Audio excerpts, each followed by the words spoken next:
Welcome to Harry What If. Today we bring you an unforgettable story. What if Harry saved Bellatrix's daughter and she swore her heart and life to him, forever loving our content? Smash that like button and join our family by subscribing.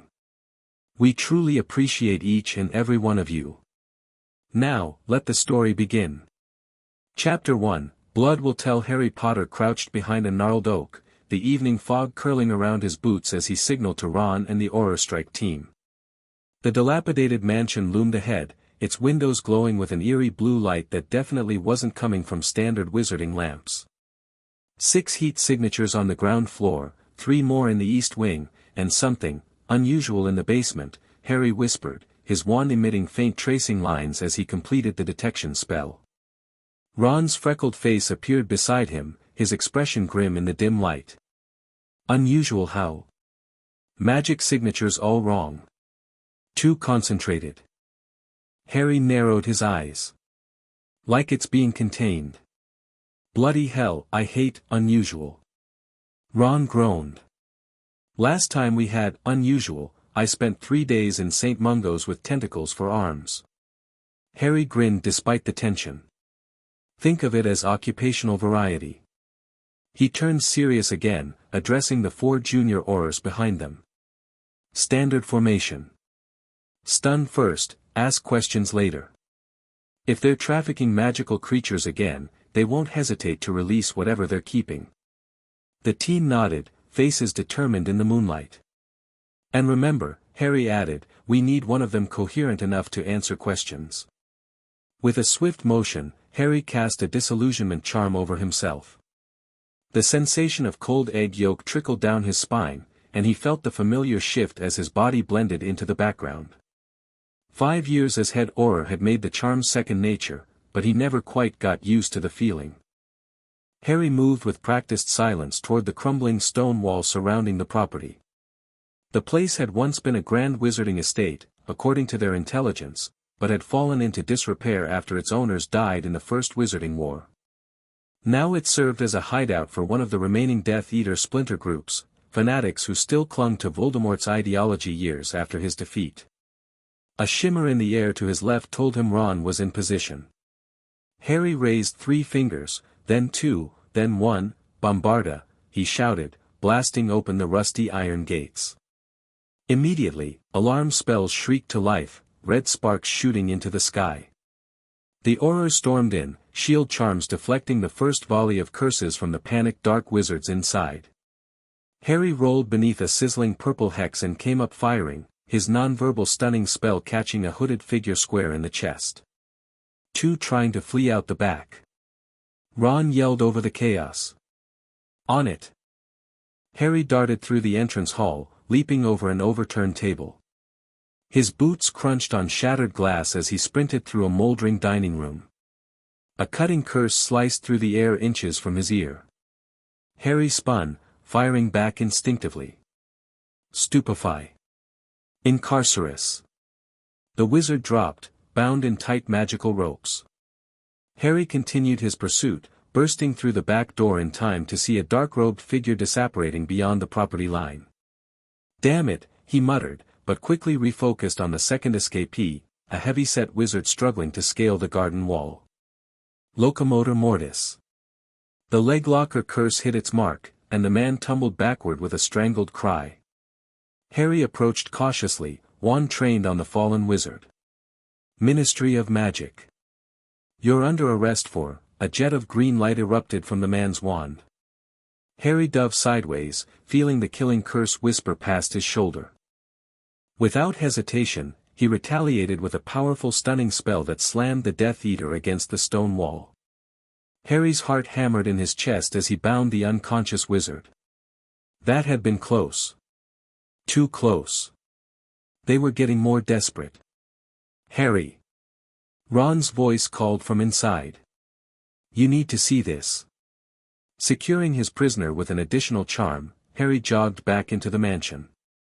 The fight seemed to be over, the junior Aurors were leading bound prisoners into the main hall. Ron stood at the entrance to what appeared to be a cellar door, his face unusually pale. What did you find? Harry asked, suddenly alert. That unusual thing you detected? It's not a what. It's a who. Harry followed Ron down a narrow stone staircase, lit only by their wand tips. The air grew colder with each step, carrying a faint smell of potions and something else, blood.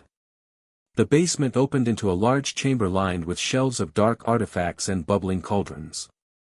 But what caught Harry's attention was the shimmering magical barrier at the far end, a containment field surrounding what looked like a small living space. Inside the barrier, a young woman sat cross-legged on a narrow bed, watching them with intense, wary eyes. Harry approached slowly. She didn't look frightened, just alert, calculating. Her long black hair fell in wild curls around a face that struck Harry as hauntingly familiar. When she stood, he saw she was tall and carried herself with an unnatural stillness, like a predator assessing a threat. "She hasn't said a word," murmured one of the junior Aurors who'd preceded them downstairs. Barriers complex, multiple layered wards. Not just to keep her in, but to contain her magic. Harry studied the glowing runes etched around the barrier. "This isn't a prison cell," he said quietly. "It's a training chamber. Look at the absorption runes, they're designed to handle powerful magical outbursts." The young woman's eyes locked with his, and Harry felt an inexplicable chill. Those eyes, dark, heavy-lidded, intense, he'd seen them before. "Can you tell us your name?" Harry asked, stepping closer to the barrier. She tilted her head slightly but remained silent. "We're Aurors," Ron said. "Ministry of Magic. We're not here to hurt you." A fleeting smile crossed her face, knowing, almost mocking. Harry studied the magical barrier, identifying the key binding points. With careful precision, he began to dismantle the wards, muttering counterspells under his breath. The magic resisted, complex and layered with traps, but after several tense minutes, the shimmering wall flickered and dissolved. The young woman didn't move, watching Harry with newfound curiosity. "You're free to come out," Harry said gently. "We can take you somewhere safe." She stepped forward cautiously. "You're Harry Potter," she stated, her voice cultured and surprisingly confident. "They told me you'd come eventually." Harry tensed. "Who told you?" "My guardians." She gestured around the basement. "They said you'd either kill me or use me. Which is it to be?" Ron glanced at Harry, eyebrows raised. "Friendly, isn't she?" "What's your name?" Harry asked again, ignoring the provocation. She hesitated, then straightened her shoulders. "Cassia Black. Though I suppose you might know me as Lestrange." The name hit Harry like a physical blow. The resemblance suddenly clicked into place, the wild dark hair, the proud bearing, the heavy-lidded eyes. She looked like a younger version of Bellatrix Lestrange. "That's impossible," Ron breathed. "Bellatrix never had a daughter." Cassia finished for him. "My existence was kept secret. Mother had her reasons." Harry kept his wand ready but lowered it slightly. "How old are you?" 17. Her eyes never left Harry's face. "Born just before the Dark Lord's return. I never knew my mother, not really. I was raised by loyal servants after she went to Azkaban." Harry's mind raced. If she was telling the truth, she would have been just a baby during the Battle of Hogwarts when Molly Weasley killed Bellatrix. Raised in secret by Death Eaters, trained in who knows what kind of dark magic. "Harry," Ron muttered, "protocol says we need to take her in for questioning. If she's really Lestrange's daughter, I know." Harry didn't take his eyes off Cassia. "We'll bring her to the Ministry, but not as a prisoner. She hasn't committed any crime that we know of." "Are you mad? Look at this place. Look at her." Ron gestured at the dark artifacts surrounding them. Cassia watched their exchange with clinical interest, making no move to flee or attack. "I'm not my mother," she said simply. "Though I doubt that matters to the Ministry." Before Harry could respond, footsteps pounded down the stairs, and Auror Jenkins burst into the basement. "Sir! We've got a problem. Senior officials from the Department of Mysteries just arrived. They're demanding immediate custody of all artifacts and," Jenkins froze, seeing Cassiopeia. Merlin's beard. "Is that?" "Get back upstairs," Harry ordered. "Tell them I'm conducting this operation, and all fines will be processed according to standard procedure." Jenkins hesitated. "Sir, they specifically mentioned retrieving any living subjects found on the premises. They have papers signed by Undersecretary Yaxley." Harry cursed under his breath. Yaxley's nephew had wormed his way into a high position at the ministry despite his family's dubious history. If the Department of Mysteries got hold of Bellatrix's daughter. "Go," Harry said to Jenkins. "Tell them I'll be up shortly." When the junior Auror left, Harry turned to Cassiopeia. "The ministry isn't unified in how it treats people with connections to former Death Eaters. Some departments would lock you away just for your bloodline. And you wouldn't?" she asked, skepticism evident. "I judge people by their actions, not their parents." Harry watched her carefully. "Did you choose to be here, in this place?" A flicker of something, pain, perhaps, crossed her features. "Does anyone choose their cage if they've never known anything else?" Harry made a decision. "Ron, secure the artifacts and oversee the prisoner transfer. I'm taking her out through the back." Ron stared. "That's completely against protocol." "I know. But I'm not handing her over to the unspeakables until we understand what's happening." Harry met his friend's eyes. "Trust me on this." Ron sighed heavily. "Fine. But when Hermione yells at both of us later, I'm telling her this was entirely your idea." Harry turned to Cassiopeia. "I'm offering you protection and a fair hearing, but you'll need to come with me now and do exactly as I say." She studied him for a long moment. "Why would you help Bellatrix Lestrange's daughter?" "Because right now you're just a person who needs help." Harry held out his hand. "Are you coming?" After a brief hesitation, she took it. Her hand was cool and steady in his. Harry led her up a different staircase, avoiding the main hall where ministry officials were gathering. They slipped through a servant's passage and out into the gardens where the night air was thick with fog. "Stay close," Harry murmured, casting disillusionment charms over both of them. "We need to get beyond the anti-apparition wards." They moved silently through the overgrown grounds, Harry acutely aware of her presence beside him. She moved with surprising grace, making almost no sound. "Stop right there, Potter." A harsh voice cut through the darkness. Harry spun around, pushing Cassiopeia behind him. A tall figure in the distinctive robes of an unspeakable emerged from the mist, wand raised. "Auror Potter, you are interfering with Department of Mysteries business." The man's face was obscured by his hood, but his voice was coldly furious. "The female subject is to be remanded to our custody immediately." "She's not a subject, she's a witness under Auror protection," Harry replied evenly, his wand ready. "The daughter of Bellatrix Lestrange is ministry property by decree. People aren't property," Harry cut him off. "And that decree was overturned 2 years ago." The unspeakable took a step forward. "Don't be difficult, Potter. Your fame won't protect you if you obstruct official business." Harry felt Cassiopeia tense behind him. Without warning, the unspeakable fired a binding spell. Harry deflected it with a swift shield charm and retaliated with a stunning spell that the man barely dodged. "Last warning, Potter." The unspeakable raised his wand again. What happened next occurred so quickly Harry barely had time to react. Cassiopeia stepped out from behind him, her hand moving in a complex gesture. The ground beneath the unspeakable suddenly transformed to quicksand, swallowing him to the waist before solidifying again, trapping him in place. Harry stared at her in shock. Wandless transfiguration at that level was extraordinarily advanced magic. "We should go," she said calmly. "More will come." Nodding, Harry grabbed her arm and broke into a run toward the property line.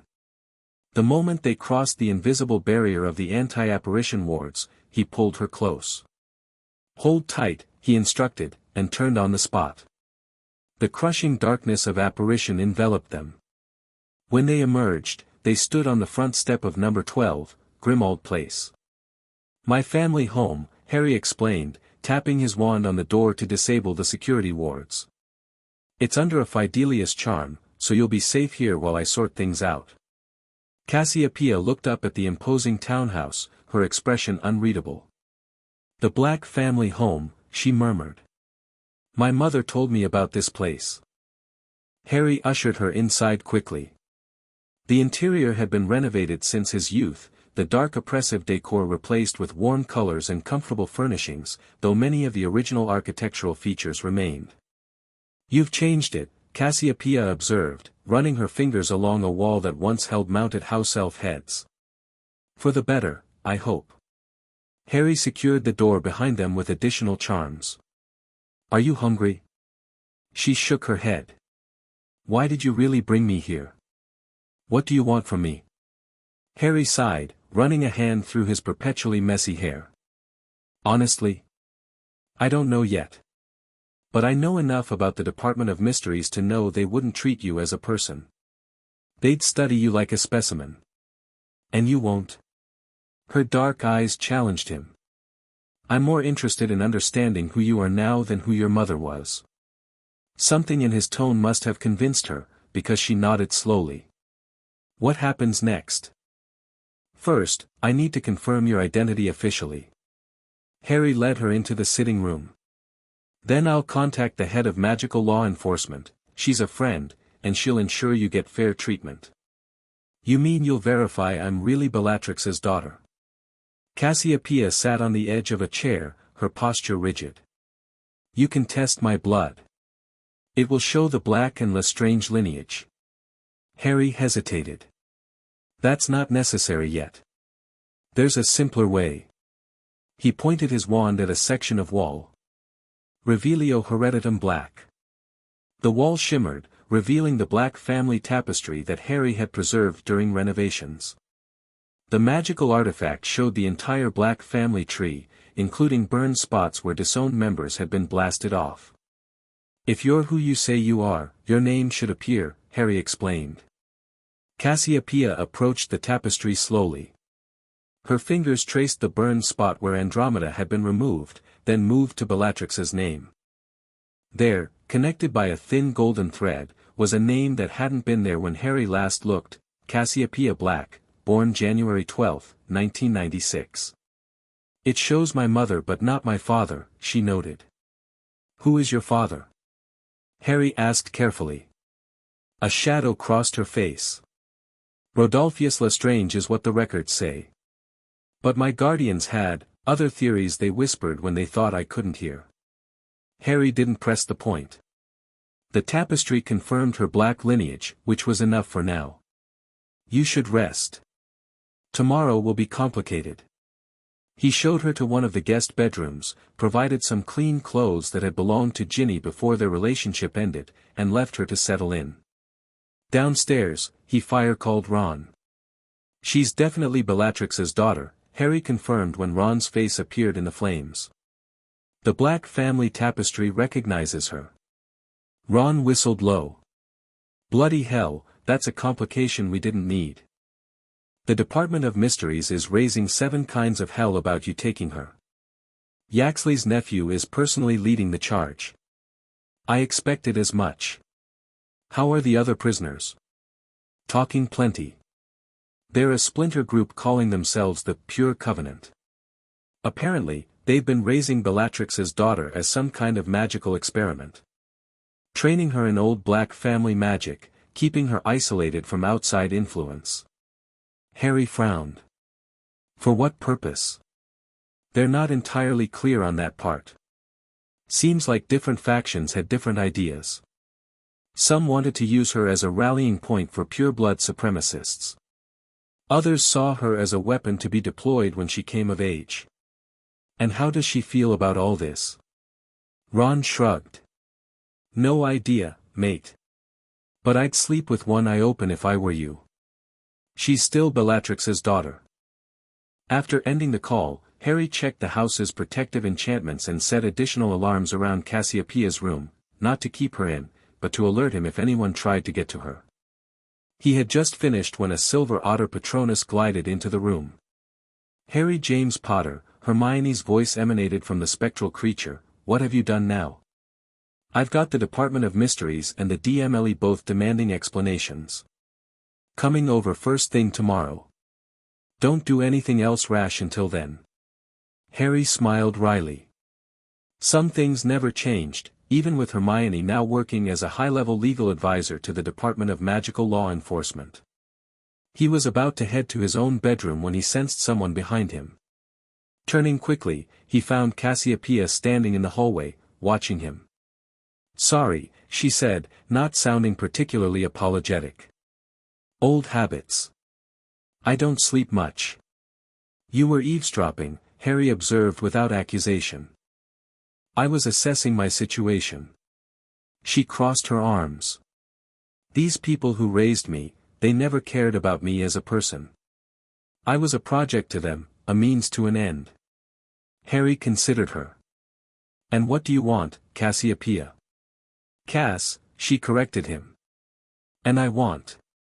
She paused, seeming genuinely uncertain. "Freedom, I suppose. The chance to figure out who I am when I'm not being molded into someone's idea of Bellatrix Lestrange's worthy heir. That's a reasonable start." Harry gestured toward the kitchen. "Tea. Since neither of us is sleeping anyway." Over tea, Cass gradually revealed more about her unusual upbringing. She'd been raised by a rotating cast of her mother's former associates, educated in magic from an early age, but kept isolated from the wider wizarding world. "They taught me everything from potions to combat magic," she explained. "But always with the same message, that my purpose was to continue my mother's legacy, to help restore pure blood rule when the time was right." "But you didn't buy into it," Harry observed. A bitter smile crossed her face. "Let's just say I developed an allergy to fanaticism. It's hard to worship pure-blood supremacy when you're watching your superiors grovel and scheme and betray each other constantly." Harry found himself reluctantly impressed by her self-awareness. "So what did you do?" "Learned everything they taught me. Pretended to be the perfect pure-blood princess." Her eyes glinted. "And planned my escape. I was going to leave next month, on my 18th birthday, when the binding spells they placed on me as a child would weaken. And then we showed up. Unexpected, but convenient." She studied him over her teacup. "Though I'm still not convinced the ministry will be much better than my previous keepers." "The ministry isn't a monolith," Harry said. "There are good people there, people who'll judge you on your own merits. Like your friend Hermione Granger." Cass raised an eyebrow. "The woman my mother tortured during the war." Harry didn't flinch. "Like Hermione, yes. She, more than most, understands that children aren't responsible for their parents' crimes." "We'll see." Cass set down her cup. "One last question before I attempt sleep, why did you really help me today?" "The truth, Potter." Harry considered her for a long moment. "Because 17 years ago, I was the subject of a prophecy, raised for a specific purpose, with the weight of other people's expectations dictating my life. And I know what it's like to want to break free of that." Something shifted in her expression, a flash of genuine surprise, quickly masked. She nodded once, then left for her room without another word. Harry remained at the kitchen table, wondering if he'd made the right decision or just created an entirely new set of problems. Morning brought the promised visit from Hermione, who arrived looking every inch the formidable legal expert she'd become, dressed in crisp professional robes with her hair pulled back severely. "Before you start," Harry said as he let her in, "yes, I broke protocol, and yes, I'd do it again." "I don't doubt it." Hermione's expression was torn between exasperation and concern. "Where is she?" "In the library. She's been up for hours, going through the Black family books." Hermione raised her eyebrows. You're giving Bellatrix Lestrange's daughter access to the Black family's collection of dark magic texts. The truly dangerous ones are still locked away, Harry assured her. And her name is Cassiopeia. Or Cass. Right. Hermione's expression softened slightly. Ron told me what happened. It's just, this is complicated, Harry. Politically, legally, in every way possible. When has our life ever been simple? Harry led her toward the library. Just talk to her before you make any judgments. They found Cass perched on a window seat, surrounded by stacks of books, her wild dark hair tied back in a messy knot. She looked up as they entered, her expression guarded. "Miss Granger," she said formally. "I've read about you. And I've just learned about you." Hermione approached cautiously. "I understand you've had an unusual upbringing." Cass snorted. "That's a diplomatic way of putting it." Over the next hour, Hermione questioned Cass with her characteristic thoroughness, while Cass answered with surprising candor about her life, her magical education, and what she knew of the Pure Covenant's plans. "They were preparing me for something specific," Cass explained. "There's an old Black family ritual they wanted me to perform when I turned 18. Something about awakening the dormant power in our bloodline." Hermione frowned. "That sounds ominous." "Most Black family magic is," Cass said matter-of-factly. "But I never intended to go through with it." "What will you do now?" Hermione asked. Cass glanced at Harry, then back to Hermione. "That depends on whether I'm to be a prisoner or not." Hermione sighed. "The legal situation is complex. You haven't committed any crimes that we know of, but the Ministry has protocols regarding family members of Death Eaters, especially those raised in environments like yours." "So I am to be a prisoner," Cass concluded flatly. "Not if I can help it," Harry interjected. "There has to be another option." Hermione gave him a thoughtful look. "There might be. A conditional release into the custody of a Ministry-approved guardian. Someone who could monitor her integration into society while ensuring she doesn't pose a risk." "I'm sitting right here," Cass said irritably. "Sorry," Hermione had the grace to look abashed. "Old habit from legal proceedings." "Who would this guardian be?" Harry asked, though he suspected he knew the answer. "Ideally, you." Hermione confirmed his guess. "You're a senior Auror with an exemplary record. You have experience with dark magic and—" She hesitated, "personal experience with individuals from complicated backgrounds reforming." "You mean Snape," Harry said bluntly. "Among others." Hermione turned to Cass. "Would that arrangement be acceptable to you? Temporary guardianship under Harry's supervision while we sort out your legal status?" Cass looked between them, her expression unreadable. "What's the alternative?" "Protective custody at the Ministry while we petition for your case to be heard," Hermione said honestly. "Which could take weeks, during which time various departments would likely attempt to interview you extensively." "Interrogate me, you mean?" Cass's mouth twisted. "Some choice." "It's the best I can offer right now," Hermione said. "I'll continue working on a more permanent solution." After Hermione left to begin the necessary paperwork, Harry found Cass back in the library, staring out the window at the small garden behind Grimmauld Place. "Are you okay with this arrangement?" he asked. "Does it matter?" She didn't turn from the window. "Yes." Harry moved to stand beside her. "If you've got a better idea, I'm listening." She finally looked at him. "No, I don't have a better idea. But I want to be clear about something, Potter. I may be accepting your help, but I'm not your redemption project. I'm not some lost soul for you to save so you can feel better about yourself." Harry was taken aback by her directness, then found himself laughing. "Fair enough. And I'm not your jailer or your new master. Think of this as a temporary alliance of convenience." A ghost of a smile touched her lips. "Alliance. I can work with that." Their tentative truce was interrupted by the sound of the flue activating downstairs. Harry tensed, his wand already in hand. No one was expected. "Stay here," he told Cass, heading downstairs. He found Kingsley Shacklebolt, Minister for Magic, dusting ash from his robes in the sitting room. "Minister." Harry straightened, surprised. "I wasn't expecting you." "Clearly." Kingsley's deep voice was grave. "I thought it best to handle this situation personally, given the sensitive nature of the matter." "You mean Cassiopeia Black?" "Indeed." Kingsley's eyes were piercing. "Hermione briefed me on her proposal. It's unorthodox, but then, you've never been one for orthodox methods." Harry braced himself for a reprimand, but Kingsley surprised him.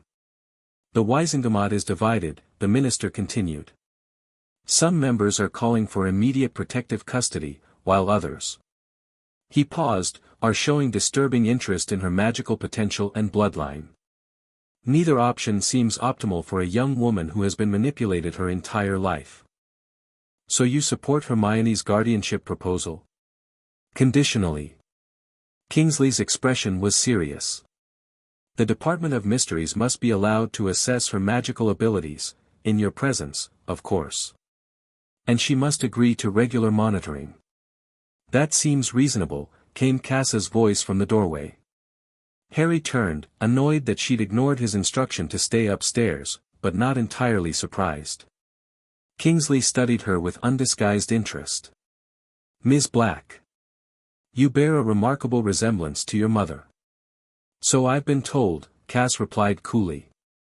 "Though I hope to prove the resemblance is only physical.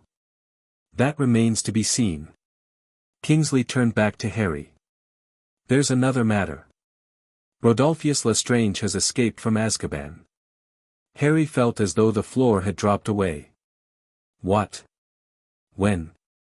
"3 days ago. The prison break was kept quiet while we tracked him, but he's vanished completely." Kingsley's gaze shifted back to Cass. "The timing is suspicious." "You think he escaped for me," Cass said, not a question. "It seems a likely motivation, yes." Harry's mind raced with implications. If Rodolphus was free and searching for his daughter, it added another layer of danger to an already volatile situation. "All the more reason for her to stay here," Harry argued. "Grimmauld Place has protections that even the Ministry can't match." Kingsley nodded slowly. "Very well. But I want daily reports, Harry.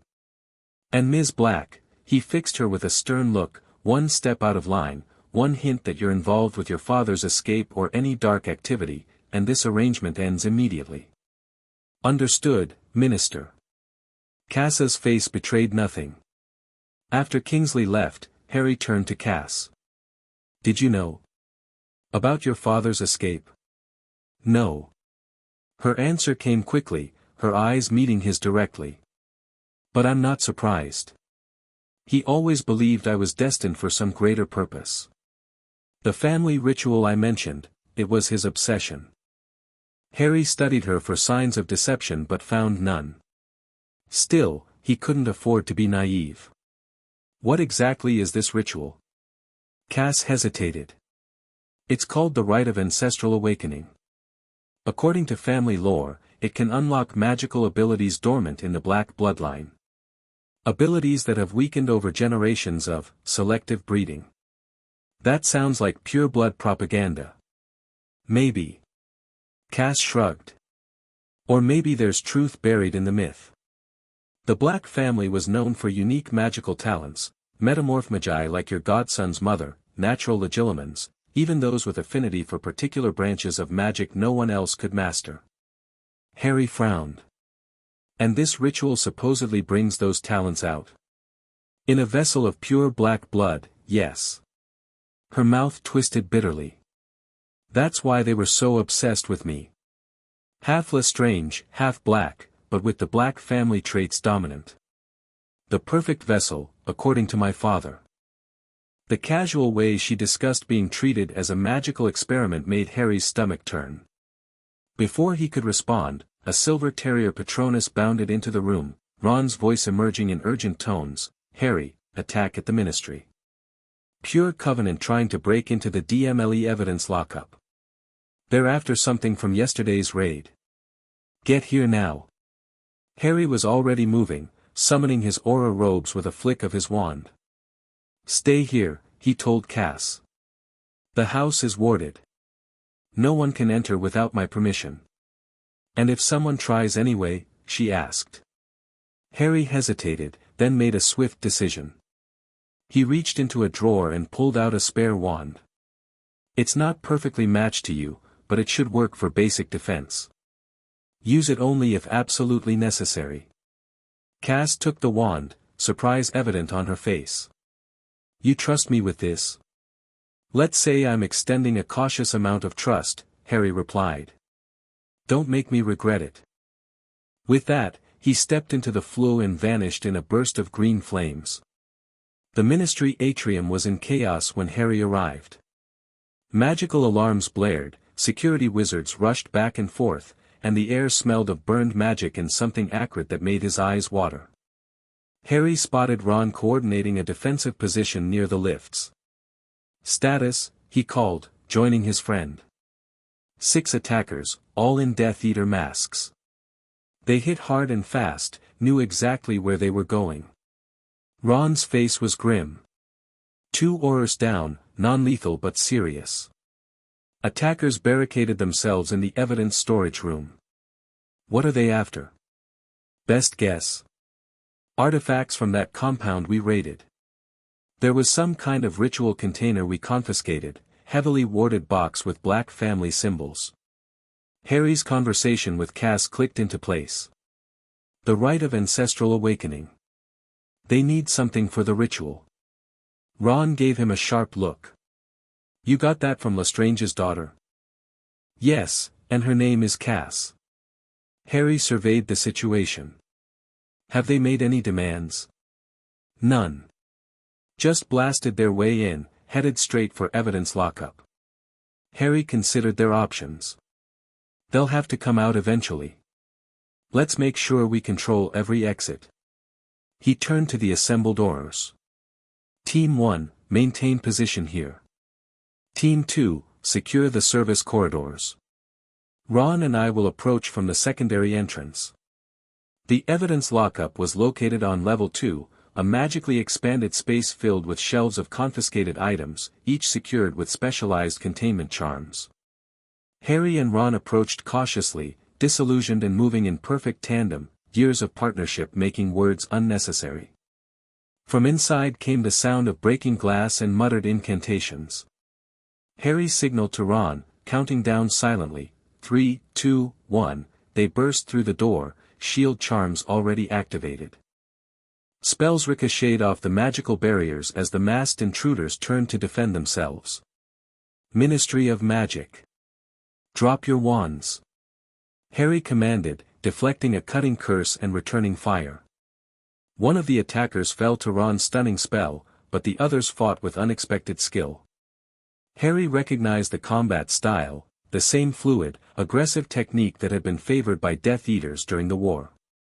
"They've got the box." Ron shouted, pointing to a figure clutching a black container inscribed with silver runes. Harry aimed a blasting curse at the shelf above the figure, sending heavy artifacts raining down.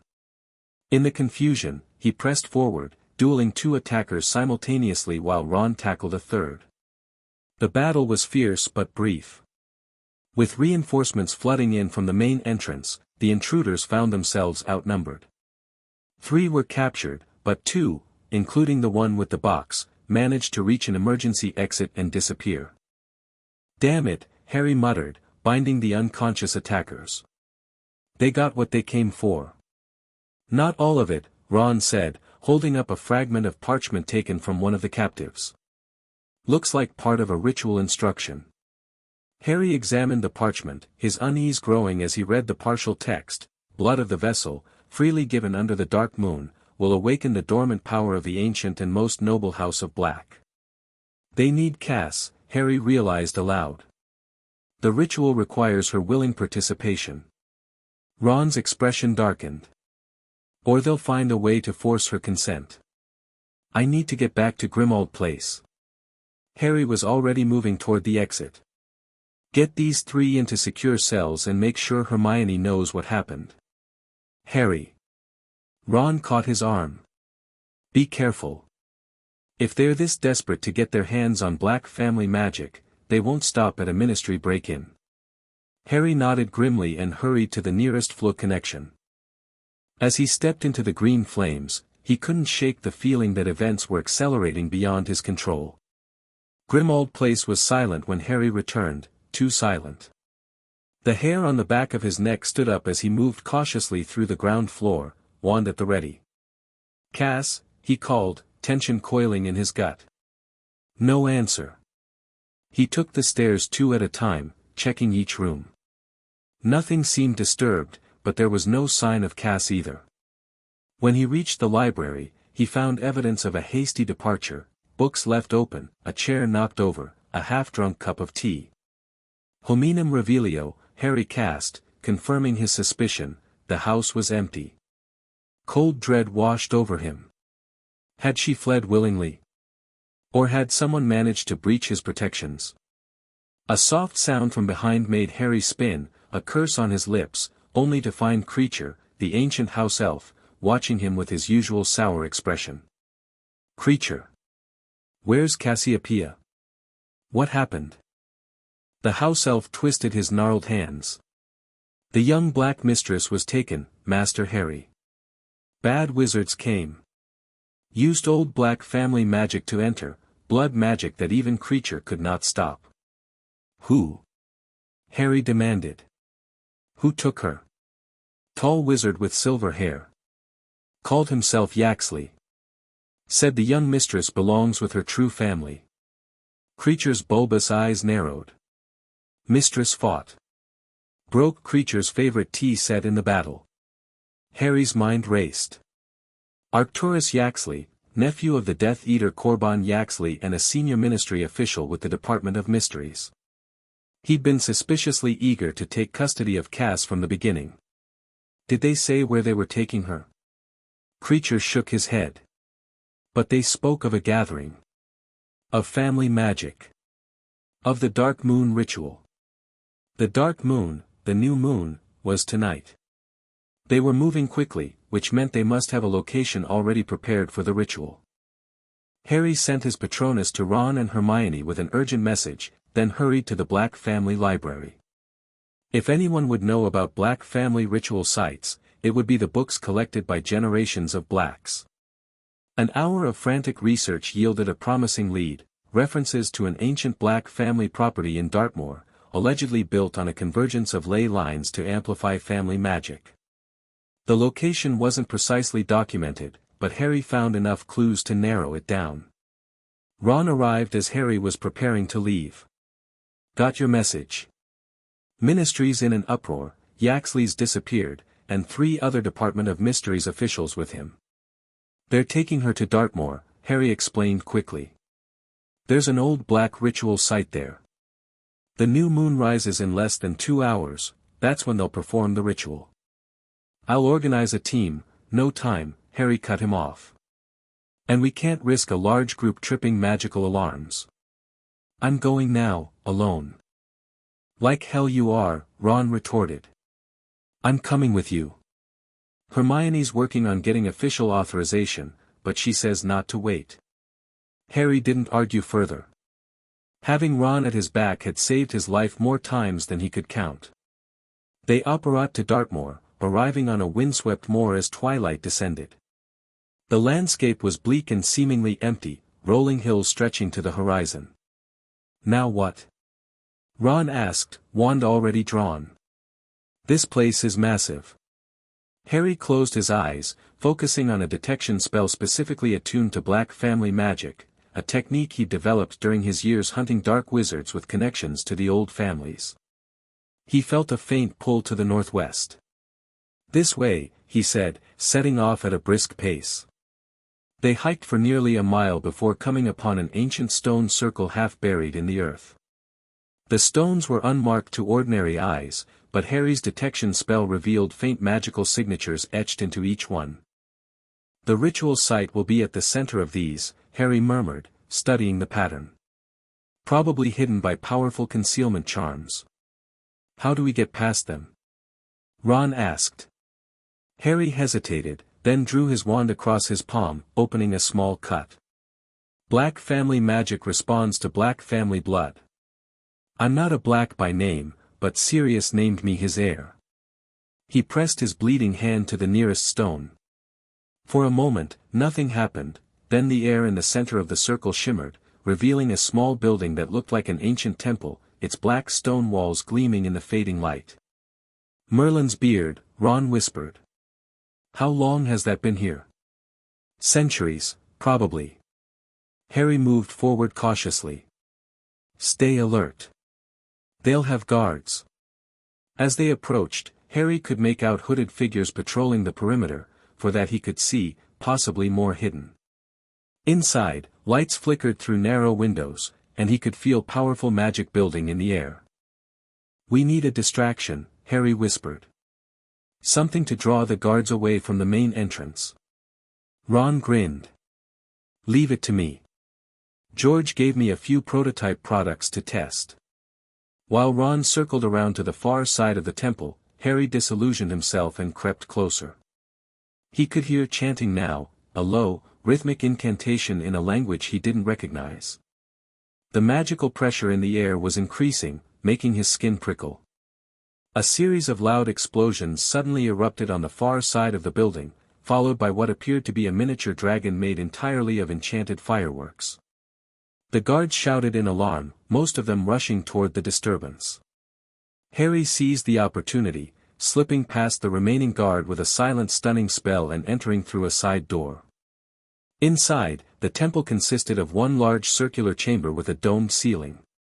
In the center stood an altar of black marble, surrounded by 13 robed figures holding wands aloft. And on the altar, bound by magical restraints that glowed silver in the dim light, lay Cass.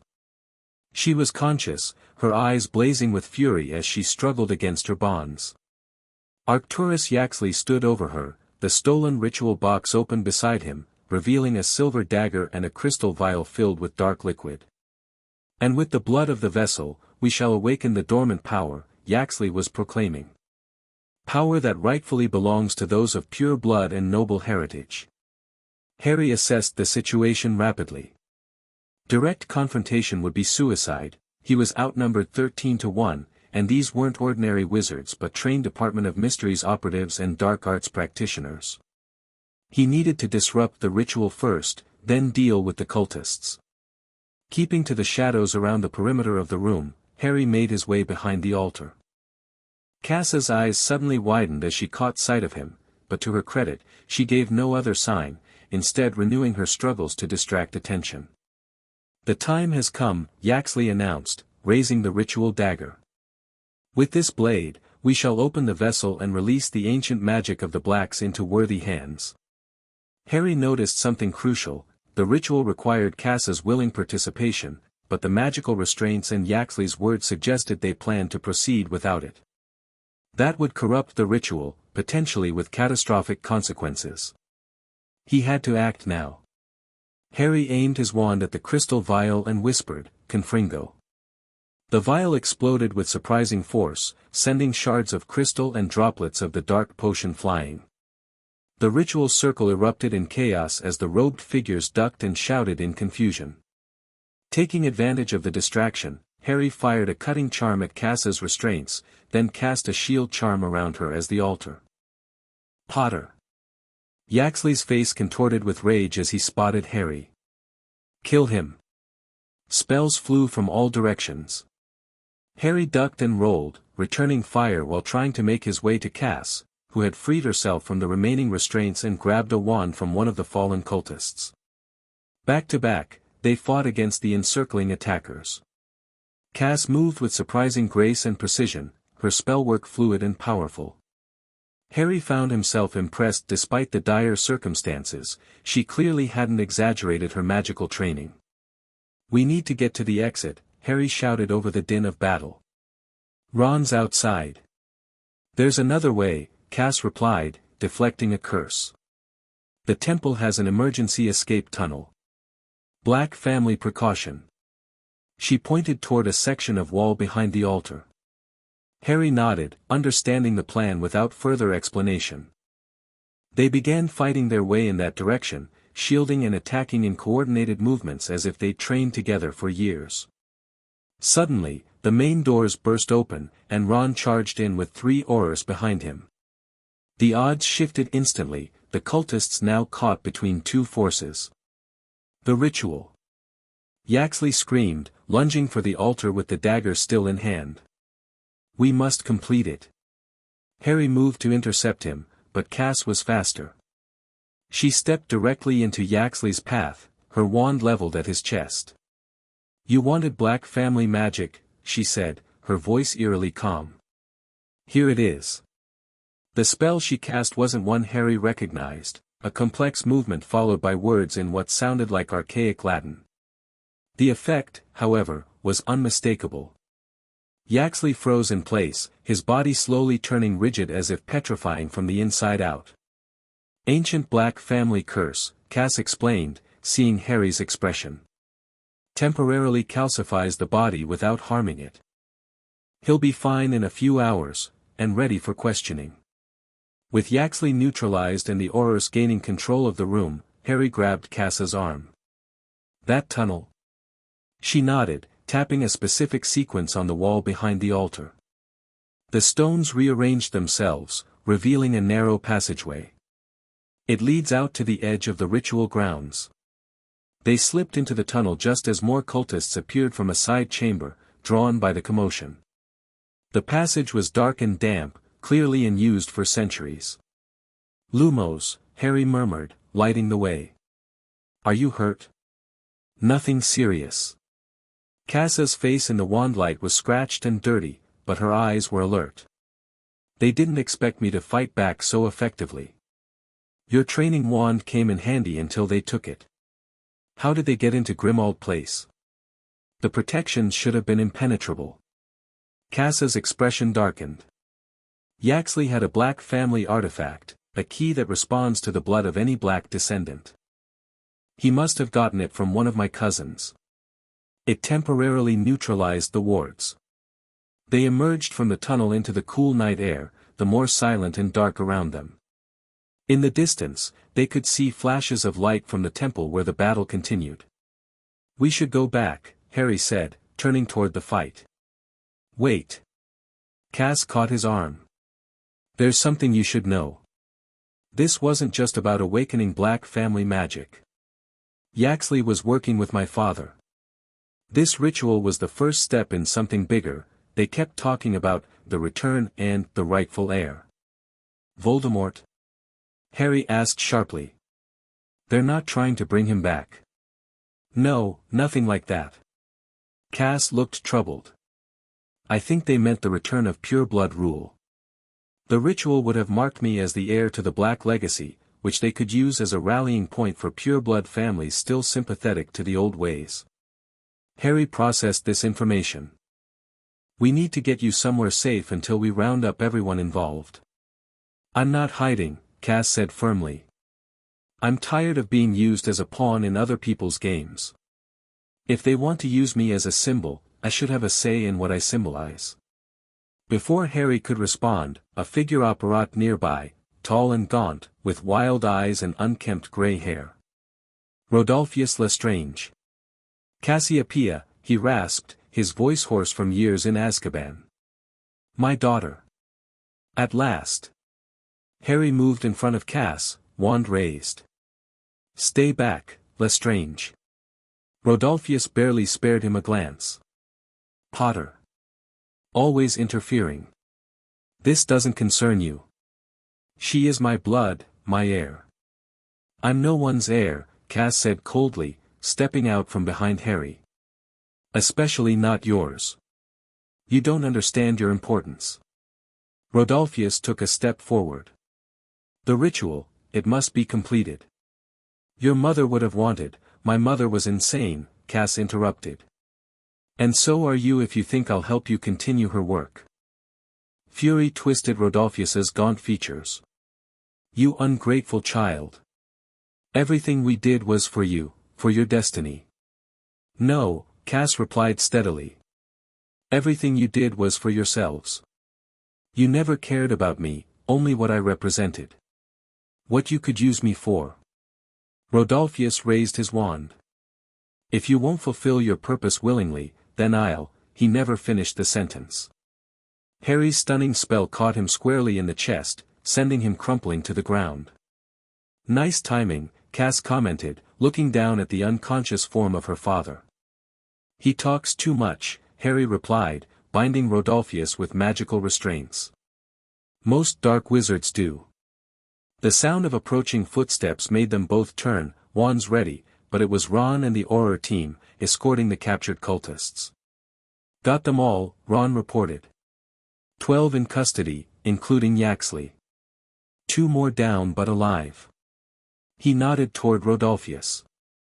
Make that 13. Good catch. As the Auror secured the prisoners and established a perimeter, Harry noticed Cass standing apart, watching the scene with an unreadable expression. What are you thinking? He asked, joining her. That I'm still not free. She glanced at him. Different cage, different keepers, but still not in control of my own fate. Harry considered her words. What do you want, Cass? Really want? She was quiet for a long moment. To find out who I am when I'm not Bellatrix's daughter or the Black Heir or someone's magical experiment. To make my own choices. She looked at the night sky, where the new moon was invisible but present. To have a real life. Then let's start there, Harry said. One choice at a time. Ron approached, looking unusually serious. Harry, there's a problem. Ministry officials are already arguing over what to do with her. He nodded toward Cass. Department of Mysteries still wants her in custody for observation. Emily wants to question her about her involvement with the Pure Covenant. It's getting ugly. She wasn't involved, Harry said firmly. She was their victim. Try telling that to the bureaucrats. Ron sighed. They're sending a team to take her into protective custody within the hour. Cass's face hardened. And we're back where we started. Harry made a swift decision. No, we're not. He turned to her. Do you trust me? She studied him for a long moment. More than anyone else at the moment. Then I have an idea. But it's unorthodox. Those are my favorite kind, she replied with a hint of a smile. Harry explained his plan quickly. Legally, the ministry could hold Cass indefinitely while sorting out her status, unless she had formal protection under wizarding law. There was an ancient provision, rarely invoked in modern times, where a witch or wizard could swear formal allegiance to an ancient house, placing themselves under that house's protection and legal responsibility. I'm the legal head of House Potter and the heir of House Black, Harry explained. If you voluntarily swear allegiance to my houses, it creates a magical bond that supersedes ministry authority in all but the most serious criminal cases. Ron looked stunned. Blimey, Harry, that's medieval. Those old allegiance bonds haven't been used in centuries. Exactly why it might work, Harry replied. The laws were never repealed, just forgotten. Hermione confirmed it when we were researching protection options for war orphans. Cass's eyes narrowed. What exactly would this bond entail? It's not servitude, Harry assured her. More like, formal alliance. You'd be legally under my protection, and I'd be responsible for your actions to a certain extent. The bond can be dissolved once you're legally cleared. And if I wanted to leave? You could, at any time. The bond only protects you from external authority, it doesn't bind you to me against your will. Cass considered this, her expression thoughtful.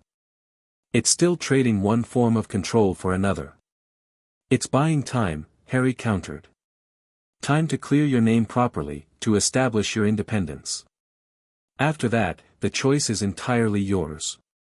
The sound of apparition in the distance made their decision more urgent. Ministry officials were arriving. All right, Cass said finally. How do we do this? The allegiance ritual was simple but powerful. Standing beneath the stars on the ancient ritual ground, Cass knelt before Harry and placed her wand across her palms. I, Cassia Black, daughter of the House of Black, do hereby swear my allegiance and fealty to Harry James Potter, head of House Potter and heir of House Black. I pledge my magic, my heart, and my life to his service and protection, freely given and without coercion, until such time as he releases me from this oath or I depart this world. As she spoke the words, a silver thread of magic appeared, connecting her wand to Harry's hand. Harry completed the ritual. I, Harry James Potter, head of House Potter and heir of House Black, do accept the allegiance and fealty of Cassia Black. I pledge my protection, my guidance, and my resources to her welfare and defense, until such time as she chooses release from this oath or departs this world. The silver thread flared brightly, wrapping around both their wrists before sinking into their skin. Harry felt a strange sensation, a warm connection in the back of his mind, like knowing another person was in a room without seeing them.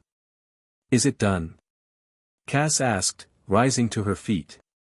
It's done, Harry confirmed. How do you feel? She flexed her fingers, looking thoughtful. Different. There's a presence. Not intrusive, just there.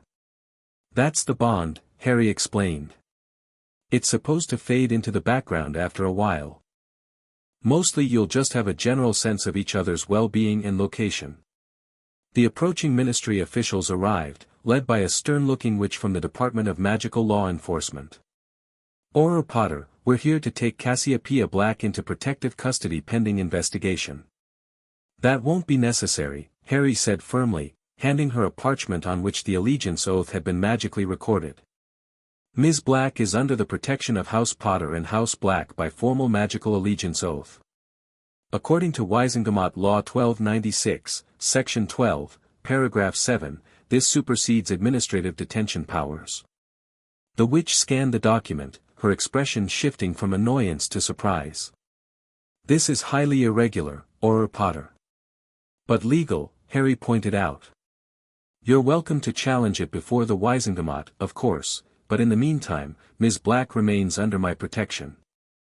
After a tense standoff and several fire calls to ministry legal experts, the officials reluctantly conceded the point. They departed with the prisoners, leaving strict instructions for Harry to bring Cass to the ministry the next day for formal questioning. As they prepared to return to Grimmauld Place, Cass turned to Harry. You realize this is just the beginning. My father, Yaxley, the Pure Covenant, they represent factions that won't give up easily. I know, Harry replied. But neither will we. She studied him curiously. Why are you doing this? Really? I'm nothing to you, worse than nothing. I'm the daughter of people who caused you immeasurable pain. Harry thought about her question seriously. Because 25 years ago, people looked at a baby with a lightning scar and saw either a weapon or a messiah, not a child who deserved a choice. I can't change what happened to me, but I can try to ensure it doesn't happen to someone else. Something shifted in Cass's expression, a softening, a moment of genuine vulnerability quickly masked. Noble as always, Potter. Harry, he corrected her. If we're going to be allies, you might as well use my first name. A ghost of a smile touched her lips. Harry, then. She looked up at the stars, her expression resolute. So, what happens next? One step at a time, Harry said. First, we get some rest. Tomorrow, we face the ministry. After that. He shrugged. We figure it out together. As they disapparated back to London, Harry couldn't shake the feeling that this unexpected alliance would change both their lives in ways neither of them could predict. Chapter 2, The Bond Unbroken. Harry woke to screaming. The sound jolted him from sleep, heart pounding as he grabbed his wand from the bedside table. He rushed down the hallway of Grimmauld Place toward the guest bedroom where Cass had been sleeping. He found her tangled in sheets, thrashing and crying out. But she wasn't awake. Cass. Harry approached carefully, knowing better than to touch someone caught in a nightmare. Cass, wake up. You're safe. Her eyes flew open, wild and unfocused. She raised her hand defensively, wandless magic crackling at her fingertips. It's Harry. You're at Grimmauld Place. You're safe, he repeated firmly. Recognition gradually replaced the panic in her eyes. The magical energy dissipated, leaving the room smelling faintly of ozone. Sorry, she muttered, pushing sweat-damp hair from her face. Did I wake the whole house? Just me. Harry conjured a glass of water and handed it to her. Bad dream? Cass took a long drink before answering. Memory, actually. From the ritual. She set the glass down, her hand trembling slightly. Except in the dream, they succeeded. Harry sat on the edge of the bed. Want to talk about it? Not particularly. Cass glanced at the clock, 5:17 a.m. We should be preparing for the ministry hearing anyway. Harry noticed something odd. His own heart was racing, adrenaline pumping through his system as if he'd been the one having the nightmare. Did you feel anxious before you woke up? Cass frowned. What do you mean? I woke up feeling terrified, like I was having the nightmare. But I wasn't dreaming anything. Understanding dawned on her face. The allegiance bond. You're feeling my emotions. Apparently. Harry rubbed his temples. Hermione mentioned there might be side effects, but I didn't think they'd manifest this quickly. Cass looked troubled. Is it just emotions, or? I don't know. Harry stood up. We'll ask Hermione when we see her today. She's been researching the bond. Fantastic. Cass's voice dripped sarcasm. Another way I'm intruding in your life. Harry shrugged. Consider it motivation to have more pleasant dreams. That earned him a reluctant smile.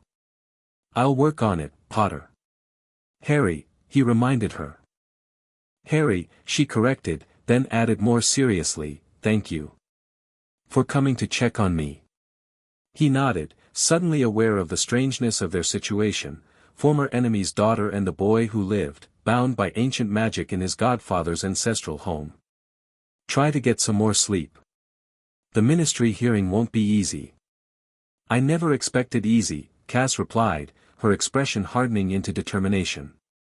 Harry returned to his room but found sleep elusive. Through the faint connection of their bond, he could sense Cass was still awake too, her mind churning with anxiety she'd never admit to verbally. When morning properly arrived, they sat in the kitchen while Creature prepared breakfast, moving around the kitchen with surprising energy. The ancient house elf had taken an immediate liking to Cass, apparently considering her a proper black family member returning to her rightful home. Mistress Cassiopeia must eat well before facing ministry fools, Creature muttered, piling eggs onto her plate. Creature remembers how they treated the young master Sirius. No respect for noble houses. Harry hid a smile at Cass's bemused expression. I think that's the most positive attention he's given anyone since I've known him. Black family loyalty runs deep, Cass observed. Even with house elves. The flue flared green, and Hermione stepped through, already dressed in formal ministry robes, her hair pulled back in a professional bun. She carried an enormous stack of files and books that threatened to topple over. Morning, she said briskly, depositing her burden on the kitchen table. I've been up all night researching allegiance bonds. Harry, do you have any idea what you've done? Harry exchanged glances with Cass. Saved her from ministry custody using an obscure legal loophole. It's not just a loophole, Hermione said, pulling out an ancient-looking tome. Allegiance bonds between ancient houses were serious magical contracts, with consequences neither of you probably considered. Such as? Cass asked, setting down her fork. For starters, there's the emotional and magical bleed-through. You'll feel echoes of each other's strong emotions and magical exertion. Hermione flipped through the book. But there's more. According to these records, prolonged allegiance bonds often created magical resonance between the bonded parties. Meaning? Harry prompted. Your magic will start to respond to each other, amplify each other. In historical cases, bonded pairs could channel magic through each other, combining their strength. Hermione looked up, expression serious. And this particular bond, sworn with heart and life, is among the strongest variants recorded. We're already experiencing the emotional connection, Harry admitted. Cass had a nightmare, and I felt her fear. Hermione didn't look surprised. That's just the beginning. The bond will strengthen over time, especially if you're frequently in each other's presence or using magic together. Can it be broken? Cass asked quietly. Yes, but not easily. It requires a formal dissolution ritual with both parties willing. Hermione hesitated. And there's something else you should know. The allegiance oath you used, it's traditionally reserved for those intending to form permanent alliances. Usually between houses planning to merge through marriage. Harry nearly choked on his tea. What? Not saying that's what you've done, Hermione added hastily. Just that the magic might interpret your intentions in ways you didn't expect. Wonderful, Cass muttered. So not only am I sharing emotions with Harry Potter, our magic is getting married. That's not exactly, Hermione began. We'll deal with the implications later, Harry interrupted. Right now, we need to focus on the hearing. What are we facing? Hermione shifted into legal mode. The Department of Magical Law Enforcement wants to question Cass about her upbringing, her knowledge of pure covenant activities, and her relationship with Rodolphus Lestrange. Fairly straightforward. And the Department of Mysteries? Cass asked. That's where it gets complicated. They're arguing that as a product of Death Eater magical experimentation and training, you represent a unique magical subject that falls under their jurisdiction for study and containment. I'm not a subject, Cass said coldly. I know.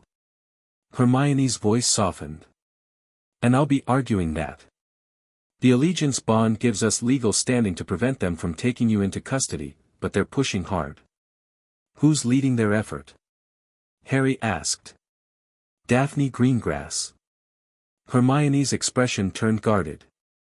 She's risen quickly through department ranks, she's now senior unspeakable for magical ancestry research. Harry exchanged a glance with Cass. Former Slytherin, Ice Queen reputation. That's her, Hermione confirmed. She's brilliant, politically connected, and absolutely determined to get access to Cass. Not happening, Harry said firmly. We should go, Hermione checked her watch. The hearing's in 40 minutes. The Ministry of Magic hummed with activity as Harry, Cass, and Hermione navigated the crowded atrium. Harry noticed how people stepped back when they recognized him, then did double takes when they spotted Cass beside him. Whispers followed in their wake. They're staring because I look like her, Cass murmured, her face carefully blank. Partly, Harry acknowledged. But also because you're with me. The gossip mill is probably already spinning wild theories. Let them talk, Cass said dismissively, but Harry sensed her discomfort through their bond. They reached the elevators, cramming in with ministry workers who pretended not to stare while doing exactly that. Harry positioned himself slightly in front of Cass, a subtle protective stance that wasn't lost on her. He felt a flicker of emotion from her, irritation mixed with reluctant appreciation. The hearing room on level 2 was already crowded when they arrived. The full Wisengamot wasn't present, but a significant panel of senior officials occupied the raised seats, including Kingsley Shacklebolt in his role as minister. The lower tier held representatives from various departments, including a blonde woman Harry recognized as Daphne Greengrass. Ron waved them over to seats near the front, leaning in to whisper, Yaxley's singing like a phoenix after a night with Veritaserum. Implicated half the Department of Mysteries in the Pure Covenant. That should help our case, Hermione murmured. You'd think, Ron replied grimly. But some people are arguing that proves why they need to keep Bellatrix's daughter under wraps. Harry felt Cass stiffen beside him. Through their bond came a surge of cold anger, quickly suppressed. He placed a hand briefly on her arm. "We've got this," he whispered. Kingsley called the hearing to order. "We are convened to determine the status and disposition of Cassiopeia Black, daughter of Bellatrix Lestrange, recently discovered at a dark arts facility and now under the magical protection of Harry Potter via allegiance bond." The formalities proceeded with statements from the DMLE about the Pure Covenant raid and subsequent events at the ritual site. Harry testified about finding Cass and the evidence that she had been raised as an unwilling participant in Death Eater plans. Then Daphne Greengrass rose to speak. "While we acknowledge Ms. Black may not have actively participated in illegal activities, her upbringing and magical training make her a person of significant interest to the Department of Mysteries." Greengrass's voice was cool and precise. "She has been exposed to rare dark arts techniques, experimental magic, and Black family rituals lost to modern scholarship. For her own protection and the safety of our society, she should be remanded to department custody for assessment and rehabilitation." "Sounds like imprisonment with extra steps," Cass muttered. Kingsley nodded to her. "Ms. Black, would you care to address the panel?" Harry felt her nervousness spike through their bond, but when she stood, her posture was perfect, her expression composed. "I understand your concerns," Cass began, her voice steady. "I am the daughter of one of the most notorious Death Eaters in recent history. I was raised in isolation and taught magic you consider dark and dangerous." She paused. "But I never chose that life. I was born into it, manipulated and controlled for purposes I had no say in." Murmurs rippled through the room. "I could have escaped years ago and joined my father's cause," Cass continued. "Instead, I planned to flee, to build a life away from their ideology. When Harry Potter found me, I fought alongside him against the people who raised me. I helped capture my own father." She straightened her shoulders. "Judge me by my choices, not my blood. I am a Black, yes, but that legacy belongs to Sirius as much as Bellatrix. I choose his path." The room fell silent. Harry felt a surge of admiration. She'd said exactly what needed to be said, with perfect poise. Hermione stood next. "Legally, the allegiance bond places Ms. Black under House Potter's protection. This is binding magical law that predates the Ministry itself. Unless the Ministry wishes to challenge ancient house rights recognized in our founding charter, Ms. Black remains under Harry Potter's guardianship until such time as her legal status is normalized." Daphne Greengrass wasn't finished. "The allegiance bond itself raises concerns. Such magic hasn't been used in centuries. We have no data on how it might interact with the specialized magical training Ms. Black has undergone. At minimum, both parties should be monitored for potential magical instabilities." The debate continued for another hour, arguments flying back and forth.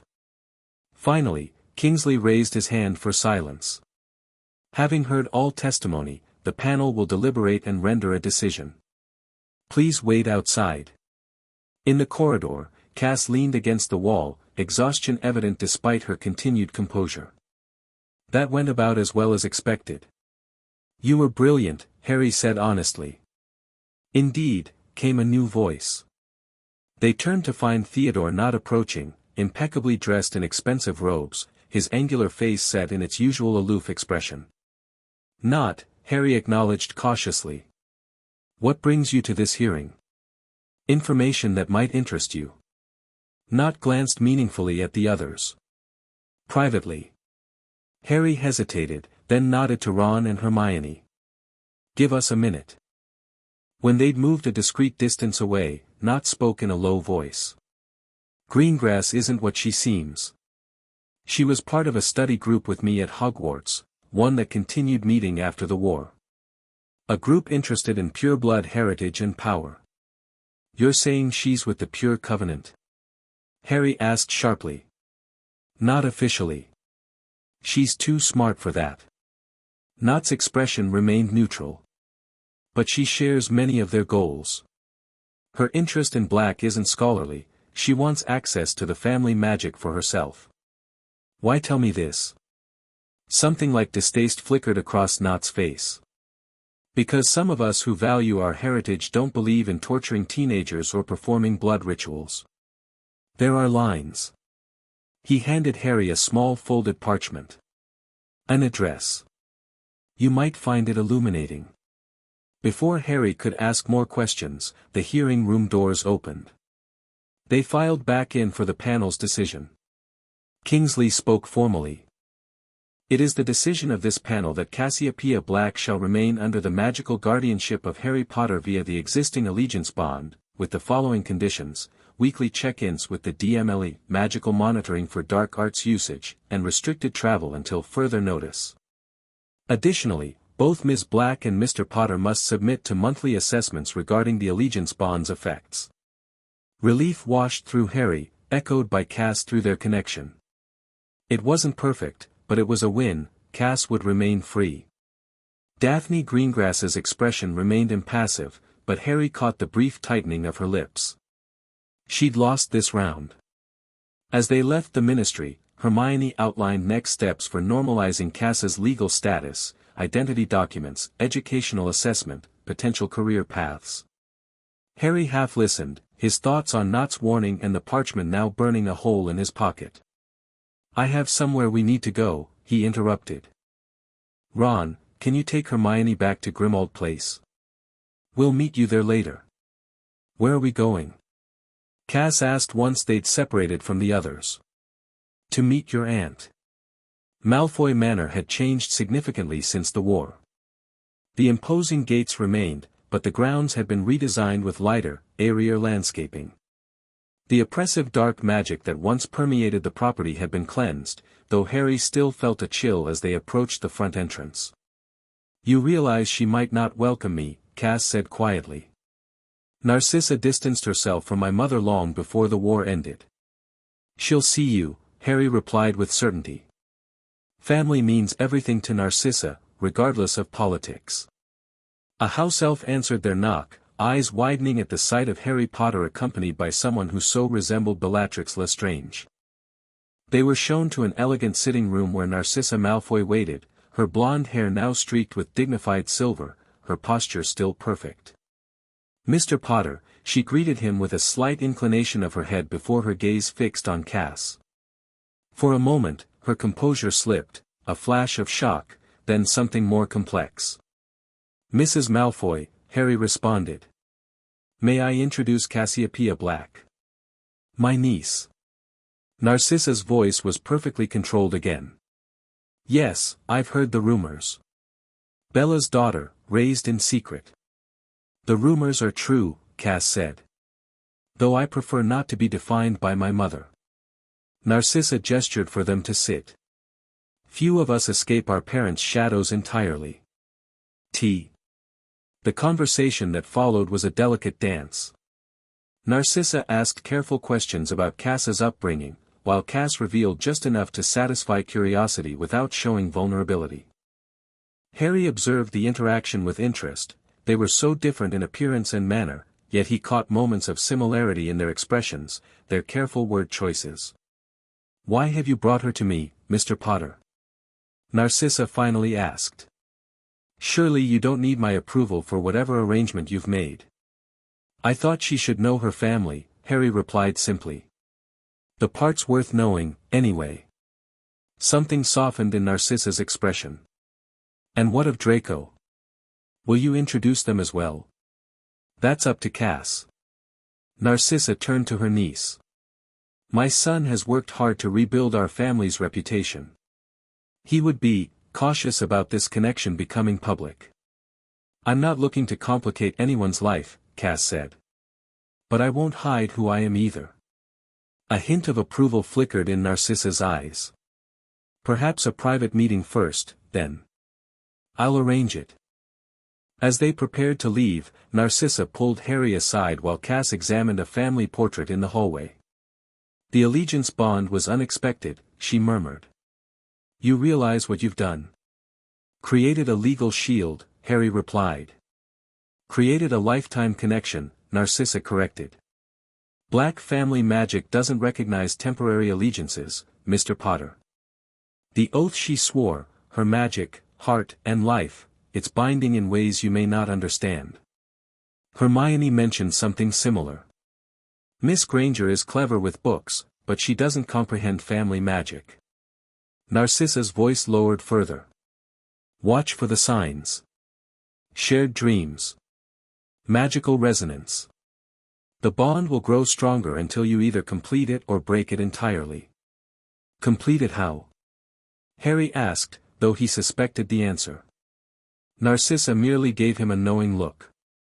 History suggests you'll discover that yourselves. But be careful. There are those who would exploit such a connection for their own purposes. Like Daphne Greengrass? Harry ventured. Narcissa's expression revealed nothing. I couldn't say. But trust few with knowledge of the bond's development. Very few. Back at Grimmauld Place, Harry found Ron and Hermione waiting with news.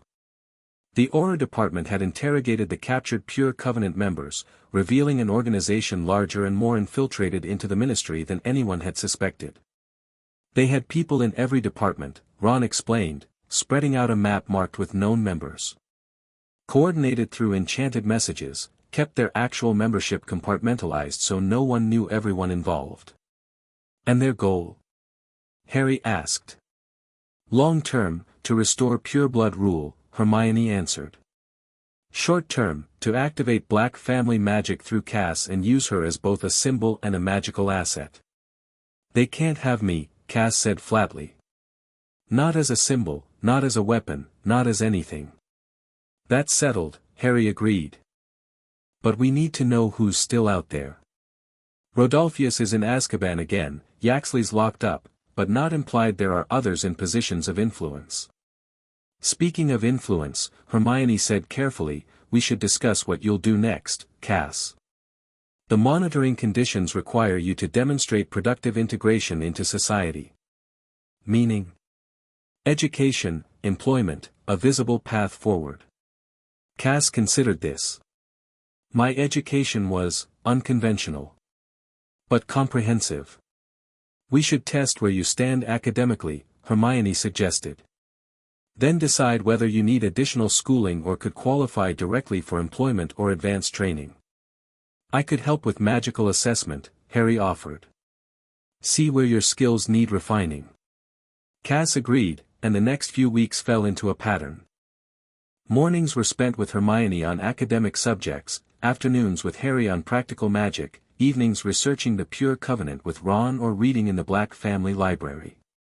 Harry found himself impressed by Cassia's magical abilities.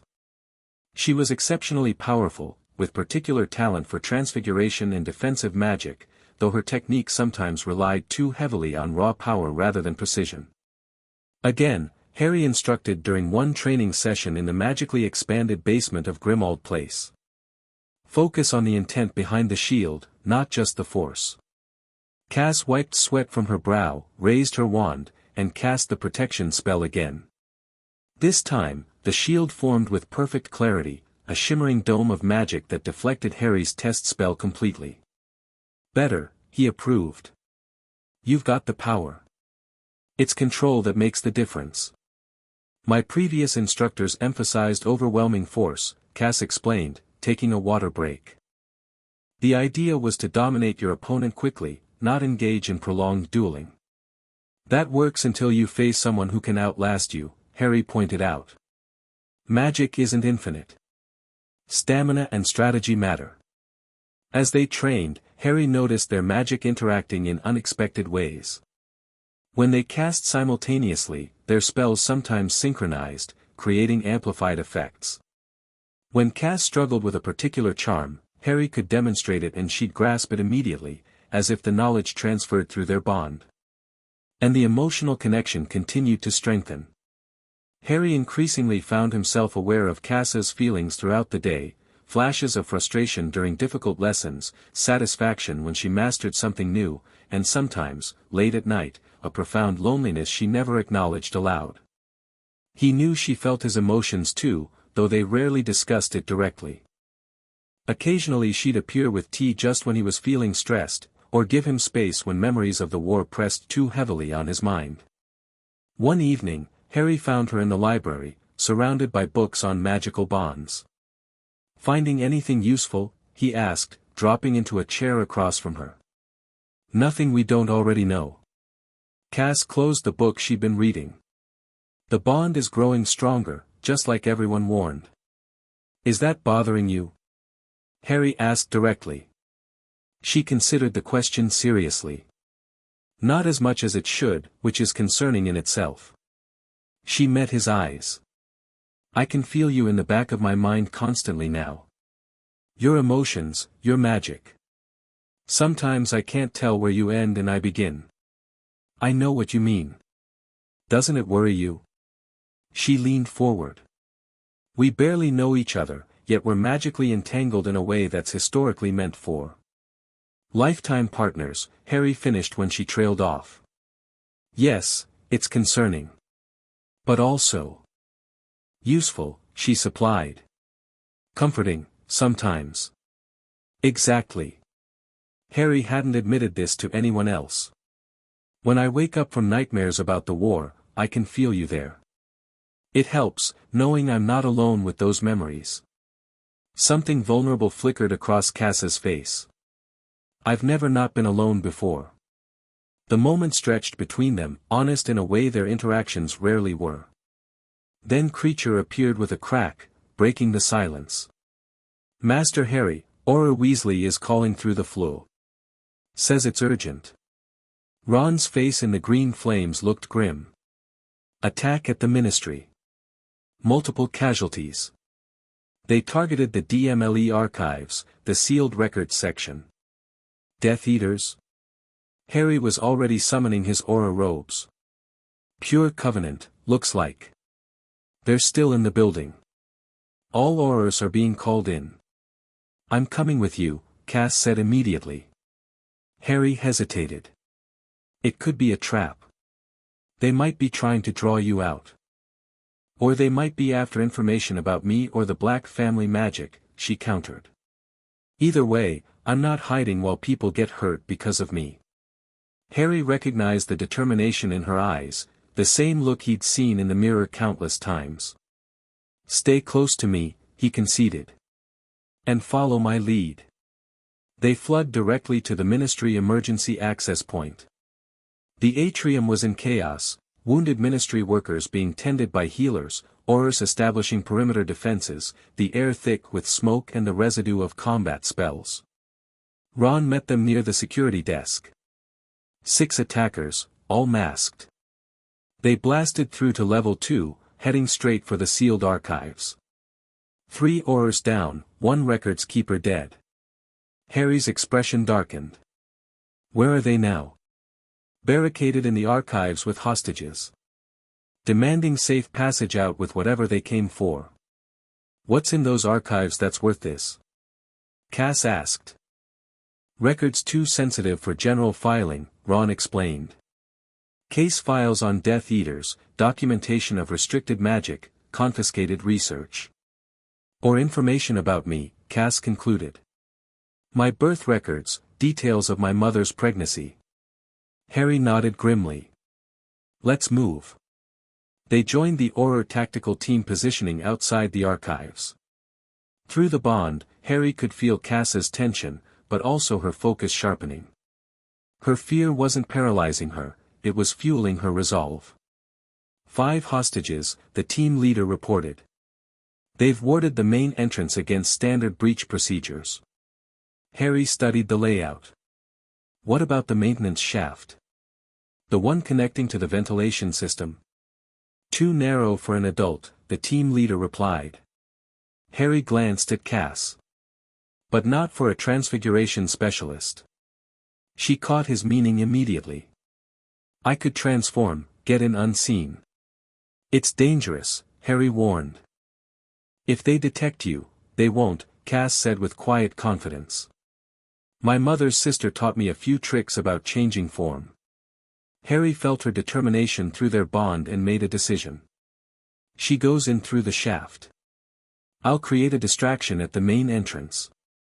The rest of the team prepares to breach once the wards come down." "Are you sure about this, mate?" Ron asked quietly. Sending her in alone. She won't be alone, Harry tapped his temple. I'll know if she's in trouble. The plan moved quickly. Cass transfigured herself partially, not a full animagus transformation, but a modified human form with feline characteristics, allowing her to slip through the narrow maintenance shaft while retaining her magical abilities. Harry positioned himself at the main entrance, reaching through their bond to track Cass's progress. He could feel her concentration, her careful movement, the subtle flow of her magic maintaining the partial transformation. Ready? He asked the tactical team. At their confirmation, Harry began casting a complex sequence of spells against the warded entrance, not trying to break through, but creating a spectacular light show of magical effects to draw attention and make the attackers believe a breach was imminent. Through the bond, he sensed Cass reaching her position inside. Her magic shifted as she returned to fully human form, then went completely still, waiting, watching. Hostage takers. Harry called through the door. This is Auror Potter. Release your captives and surrender. You're completely surrounded. Back off, Potter, came the reply. We have what we came for. Either you let us leave with it, or the hostages die. What exactly did you come for? Harry called back, playing for time. Through the bond, he felt Cass moving into position. Information that belongs to us. The Ministry has no right to keep secrets about pureblood heritage. Harry recognized the voice now, Caro, one of the younger Death Eater sympathizers who'd avoided prison after the war. There's no way out of this, Caro. The building is locked down. As he kept the attackers distracted with negotiation, he felt Cass's magic gathering. A silent signal passed through their bond, ready. Harry gave the tactical team a 3 count with his fingers, then shouted, now. Inside the archives, chaos erupted. Through the bond, Harry experienced flashes of Cass's actions, a disillusionment charm concealing her, precise stunning spells taking down 2 attackers before they realized what was happening, a shield charm protecting hostages from retaliatory fire. The wards on the main entrance flickered as the attackers lost concentration. The Auror team blasted through, Harry at the lead, his magic synchronized with Cass's through their bond. What followed was one of the strangest combat experiences of Harry's career. He could sense Cass's position and actions almost as if they were extensions of his own. Their spells complemented each other without verbal coordination, her shield rising as his attack launched, his defensive counter covering her advance. The remaining attackers found themselves caught between 2 perfectly coordinated opponents. When one tried to grab a hostage as a shield, Cass's precisely aimed Incarcerus wrapped around his legs while Harry's simultaneous Expelliarmus disarmed him. In less than 2 minutes, all 6 attackers were subdued, the hostages freed unharmed. Bloody hell, Ron muttered, staring at Harry and Cass. That was. I've never seen anything like that. Harry became aware that other Aurors were looking at them with expressions ranging from awe to uneasiness. He realized how it must have appeared, their movements perfectly synchronized, their magic visibly resonating. Cass met his eyes across the room, a silent understanding passing between them. The bond had just revealed itself publicly in a dramatic way. As the cleanup began, Harry examined what the attackers had been after. They'd broken into a specific section of the archives dedicated to research confiscated after the First Wizarding War. Look at this, Ron called, holding up a folder. Research notes from experiments on magical bloodlines. Specifically, the Black family. My grandfather's work, Cass said quietly, joining them. Cygnus Black was obsessed with restoring the family's magical potency. He conducted experiments on magical inheritance patterns. Why would the Pure Covenant want this now? Harry wondered. Because of me, Cass realized. They need to understand exactly how the Black family magic manifests in descendants. For the ritual they still want to perform. But we stopped that, Ron pointed out. We stopped one attempt, Harry corrected grimly. They'll try again as long as Cass exists. The ministry erupted in political fallout from the attack. Questions were raised about security, about infiltration, and inevitably, about Cassia's role in the incident. While most acknowledged her heroism in saving the hostages, others, particularly those aligned with the Department of Mysteries, used the incident to argue that her presence made the ministry a target. The fact that the attackers sought information related to her family only strengthened their case. Daphne Greengrass led this faction, calling for Cass to be placed in protective research custody for everyone's safety. The phrase made Harry's blood boil. They're using the attack as an excuse to get what they always wanted, he fumed during an emergency meeting at Grimmauld Place with Ron, Hermione, and Kingsley. The Wizengamot is divided, Kingsley admitted. While many recognized Ms. Black's actions as heroic, others are concerned about the magical display you both exhibited. The allegiance bond, Hermione clarified. The way your magic synchronized. It frightened people. So fighting effectively is now suspicious? Harry demanded. Power always frightens bureaucrats, Cass observed coolly. Especially power they don't control. Kingsley sighed. I'm doing what I can to maintain the current arrangement, but you should both be prepared for increased scrutiny. After the others left, Harry found Cass in the drawing room, staring at the black family tapestry. Her finger traced the line connecting her to Bellatrix. We could leave, Harry said impulsively. Britain isn't the only wizarding community. Start fresh somewhere people don't know your name or mine. She looked surprised. You'd leave everything behind? Your job, your friends. If necessary. Harry hadn't realized he meant it until the words left his mouth. I won't let them turn you into a research subject or a political pawn. Something shifted in Cass's expression, a softening, a vulnerability she rarely allowed herself to show. Why do you care this much, Harry? Really? He considered deflecting but found he couldn't, not with her emotions flowing into his through their bond, not with her eyes holding his so directly. Because I know what it's like to be defined by circumstances beyond your control, he said quietly. To have your life shaped by prophecy and other people's expectations. To be seen as a weapon or a symbol instead of a person. He moved closer to the tapestry, his finger finding Sirius's name. And because he would have wanted me to help you.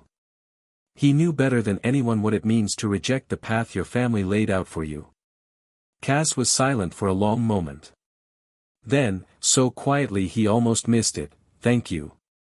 The moment was interrupted by a silver terrier Patronus bounding into the room, Ron's voice emerging urgent and breathless. Harry, St. Mungo's now.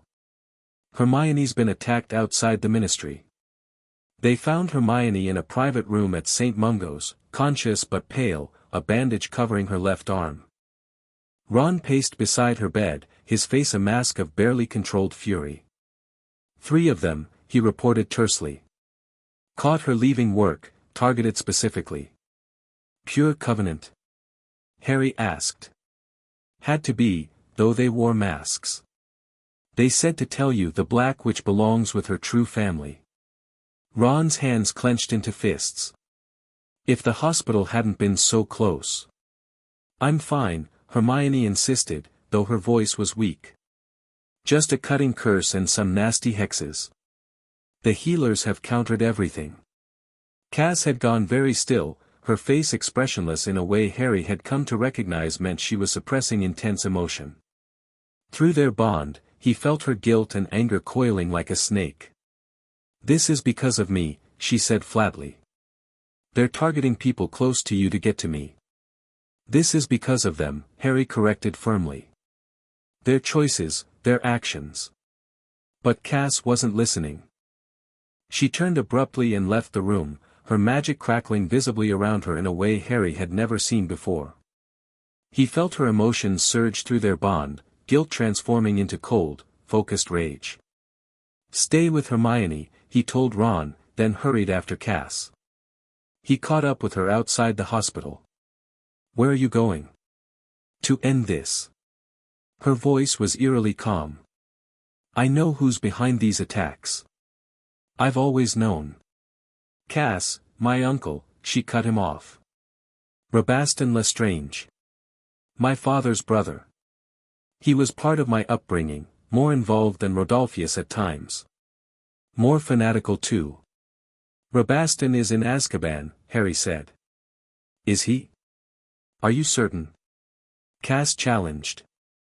Because I received a message from him 3 days ago. A black owl with a silver ring, his signature method. Harry stared at her. You received a message from a Death Eater and didn't tell me? It said only, soon. I thought it was an empty threat. Her eyes flashed dangerously. I was wrong.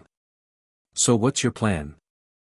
Track down one of the most dangerous Death Eaters alone. Not alone, Cass said. I know exactly where he'll be. The final black property, the one place the Ministry never found. My birthplace. Harry felt her certainty through their bond. And you're just going to walk into what's obviously a trap. Yes. Her expression was set. But not unprepared, and not without purpose. Cass, they won't stop, Harry, she interrupted fiercely. Not until they have me or I'm dead. As long as I'm with you, everyone around you is in danger. Hermione today. Who tomorrow? The Weasleys. Your godson.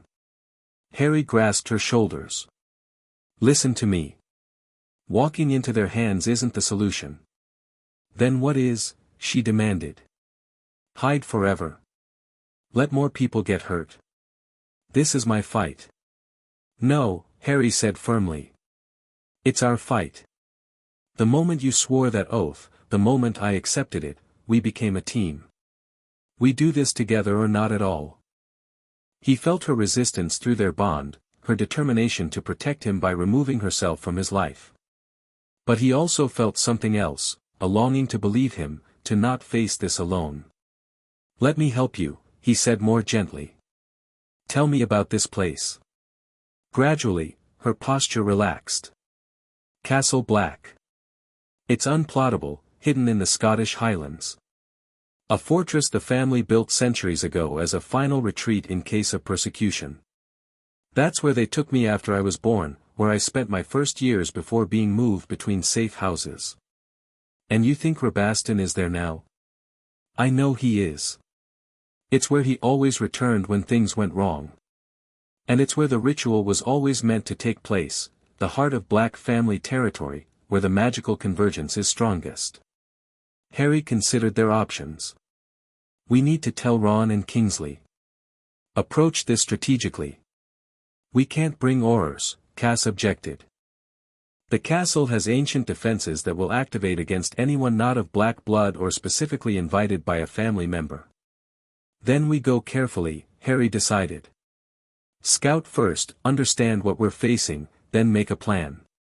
Cass studied him for a long moment, then nodded slowly. Together, then. Together, Harry confirmed. But first, we prepare. The next 48 hours were a whirlwind of preparation. Harry informed Ron and Kingsley of their discovery about Rabaston, while carefully avoiding specifics about their plans to investigate Castle Black. He knew his friends would insist on a full Auror operation, which Cass believed would fail against the castle's defenses. Instead, they focused on preparing themselves. Cass drew detailed maps of the castle from memory, marking defensive positions, secret passages, and ritual spaces. Harry gathered specialized equipment, detection devices, shield cloaks, emergency port keys. They trained intensively, focusing on coordinating their magic through the bond. What had happened instinctively during the Ministry attack, they now refined deliberately, practicing how to channel power between them, amplify each other's spells, and maintain awareness of each other's positions and intentions without verbal communication. The night before their planned reconnaissance mission, Harry found Cass in the kitchen, drinking tea and staring into space. Nervous? He asked, joining her. Thoughtful, she corrected. Tomorrow I'll be facing people who raised me, who I once believed cared for me in their twisted way. Harry understood. It's never simple, confronting your past. No, she agreed. Especially when your past is as complicated as mine. She looked up at him. If something goes wrong tomorrow, it won't, Harry interrupted. But if it does, she persisted.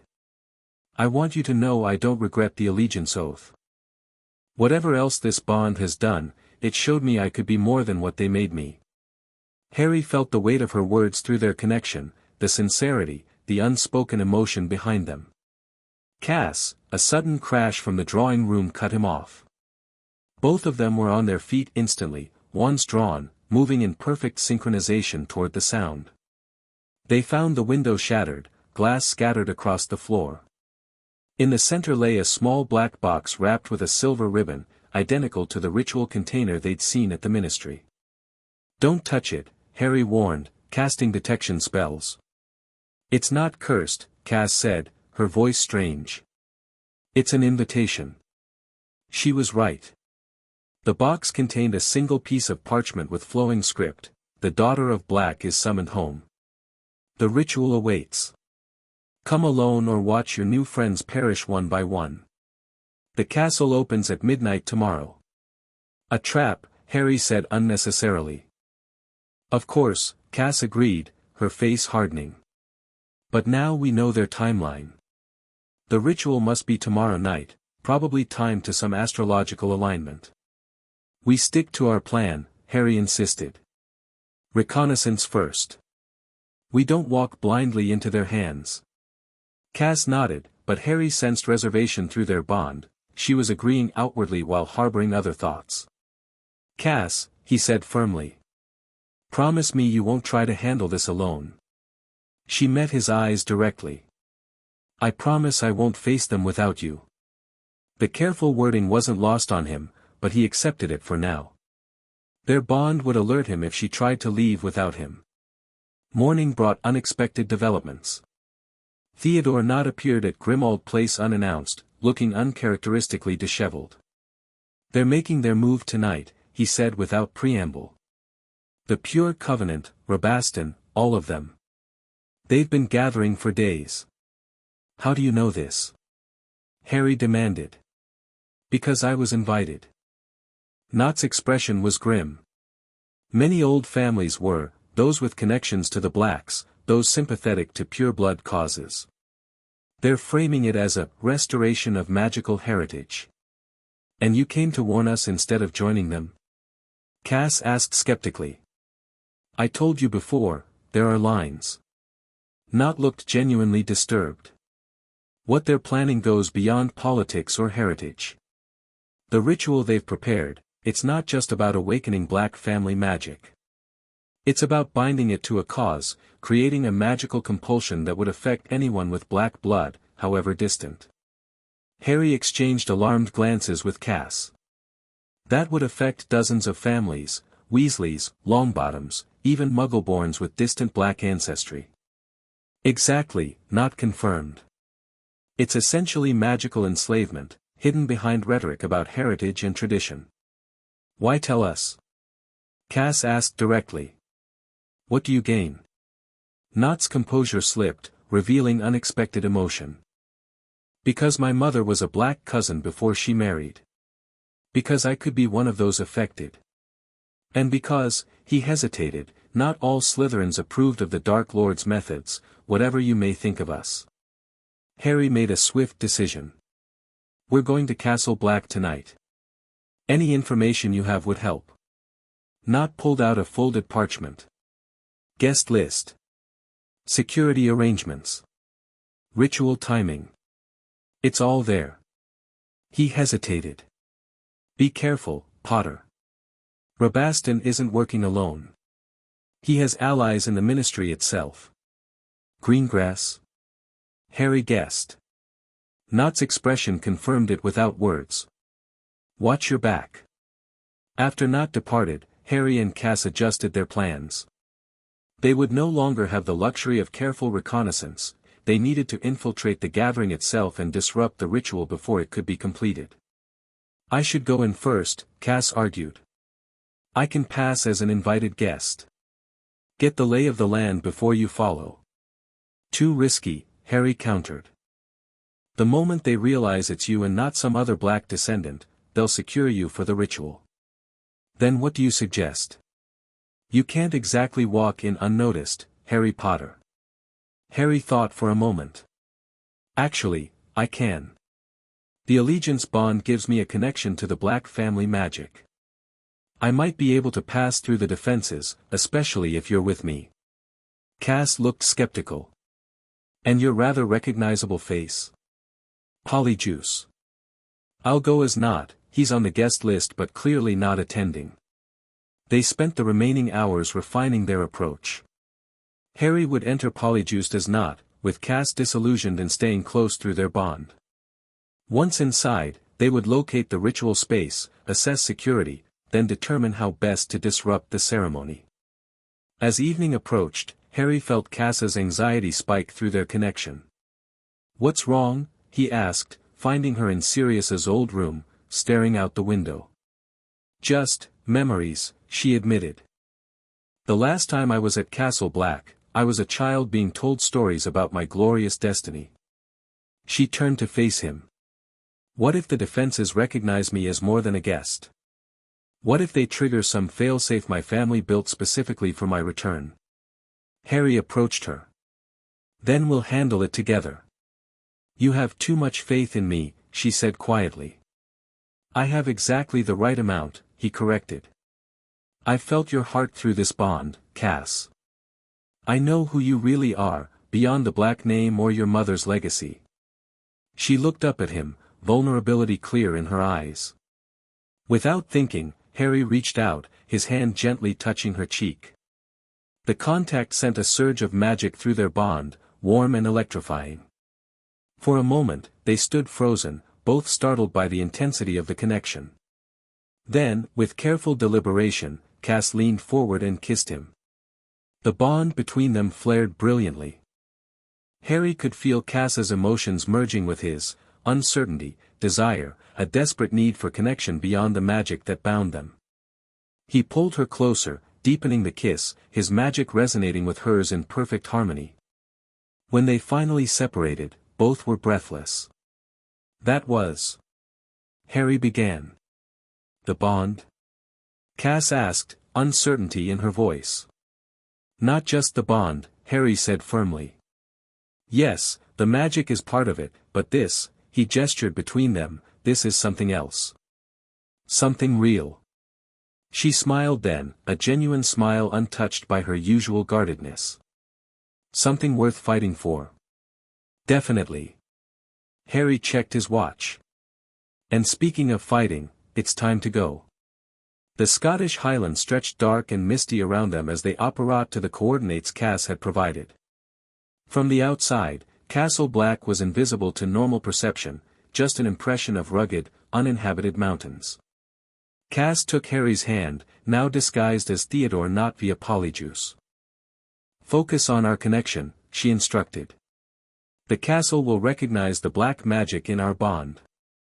Harry concentrated on the magical link between them, feeling it strengthen as Cass did the same. Slowly, the landscape before them shimmered and transformed. Ancient stone walls materialized, a fortress emerging from nothing, perched impossibly on a steep mountainside. "Castle Black," Cass whispered.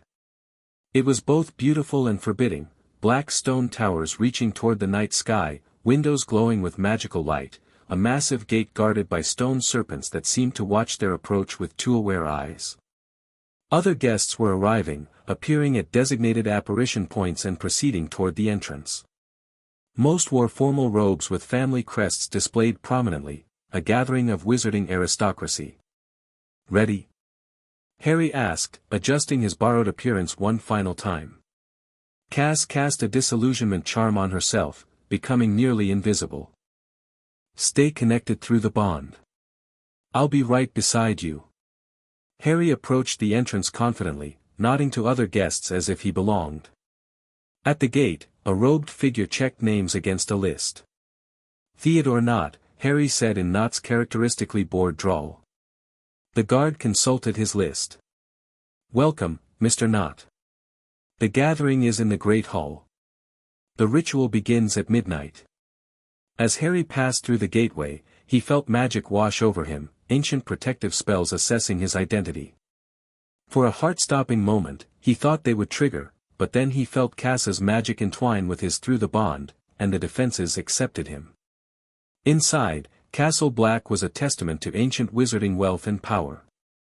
Magical artifacts lined the hallways, portraits of stern-faced blacks watched from the walls, and enchanted candles floated overhead, casting everything in flickering silver light. The great hall was already crowded with guests, at least 60 witches and wizards from prominent families, mingling and speaking in hushed, expectant tones. Harry moved through the crowd carefully, maintaining his not persona while searching for key figures. Through the bond, he sensed Cass moving beside him, her emotions a complex mix of revulsion and nostalgia as she encountered the place of her early childhood. There, she whispered, nearly inaudible. By the far doorway. Rabaston. Harry spotted him, thinner than in his old wanted posters, but unmistakable with his fanatical eyes and the distinctive Lestrange features. Beside him stood Daphne Greengrass, elegant in formal robes, speaking intently to a circle of ministry officials. And at the high table, Cass continued. The ritual preparations. A raised dais at the end of the hall held an ornate altar surrounded by 13 tall candles. Ancient runes had been carved into the stone floor in a complex pattern that made Harry's eyes hurt if he looked too long. We need to get closer to the ritual space, Harry murmured, pretending to sip from a goblet. Understand exactly what they're planning. Before they could move, however, a hush fell over the gathering. Rabaston Lestrange stepped onto the dais. Distinguished guests, he began, his voice carrying unnaturally through the hall. Tonight, we witness the restoration of our greatest magical heritage. For too long, the ancient powers of our bloodlines have been diluted, forgotten, suppressed by those who fear true magical potency. Murmurs of approval rippled through the crowd. The noble house of Black stood at the forefront of magical innovation for centuries, Rabaston continued. Their discoveries, their unique magical gifts, gifts that run through many of your veins as well, were envied and ultimately targeted for suppression. Harry felt Cass's disgust through their bond. This was pure-blood propaganda at its most insidious, weaving half-truths with outright lies. Tonight, through the vessel born for this purpose, we reawaken what has been dormant. Rabaston's voice rose passionately. The rite of ancestral awakening will restore the power of Black family magic to all worthy descendants, creating a new era of magical ascendancy. The crowd applauded, though Harry noticed not all faces showed equal enthusiasm. Some guests seemed uncertain, others calculating, a few openly skeptical. The ritual requires the willing participation of the primary vessel, the daughter of Black, Rabaston continued. And I'm pleased to announce that she has agreed to join us. Tonight, Cassiopeia Black returns to claim her birthright. Harry felt alarm spike through their bond. This wasn't part of their intelligence. Rabaston was expecting Cass to appear voluntarily. He's bluffing, Cass whispered. Trying to save face until they can capture me. But the damage was done. The crowd was now watching the entrances expectantly, waiting for Cass to make a grand appearance. When minutes passed with no arrival, murmurs of confusion spread. Rabaston maintained his composure, though Harry could see tension in his face. Our guest of honor appears to be fashionably late. In the meantime, we'll continue preparations for the midnight ceremony.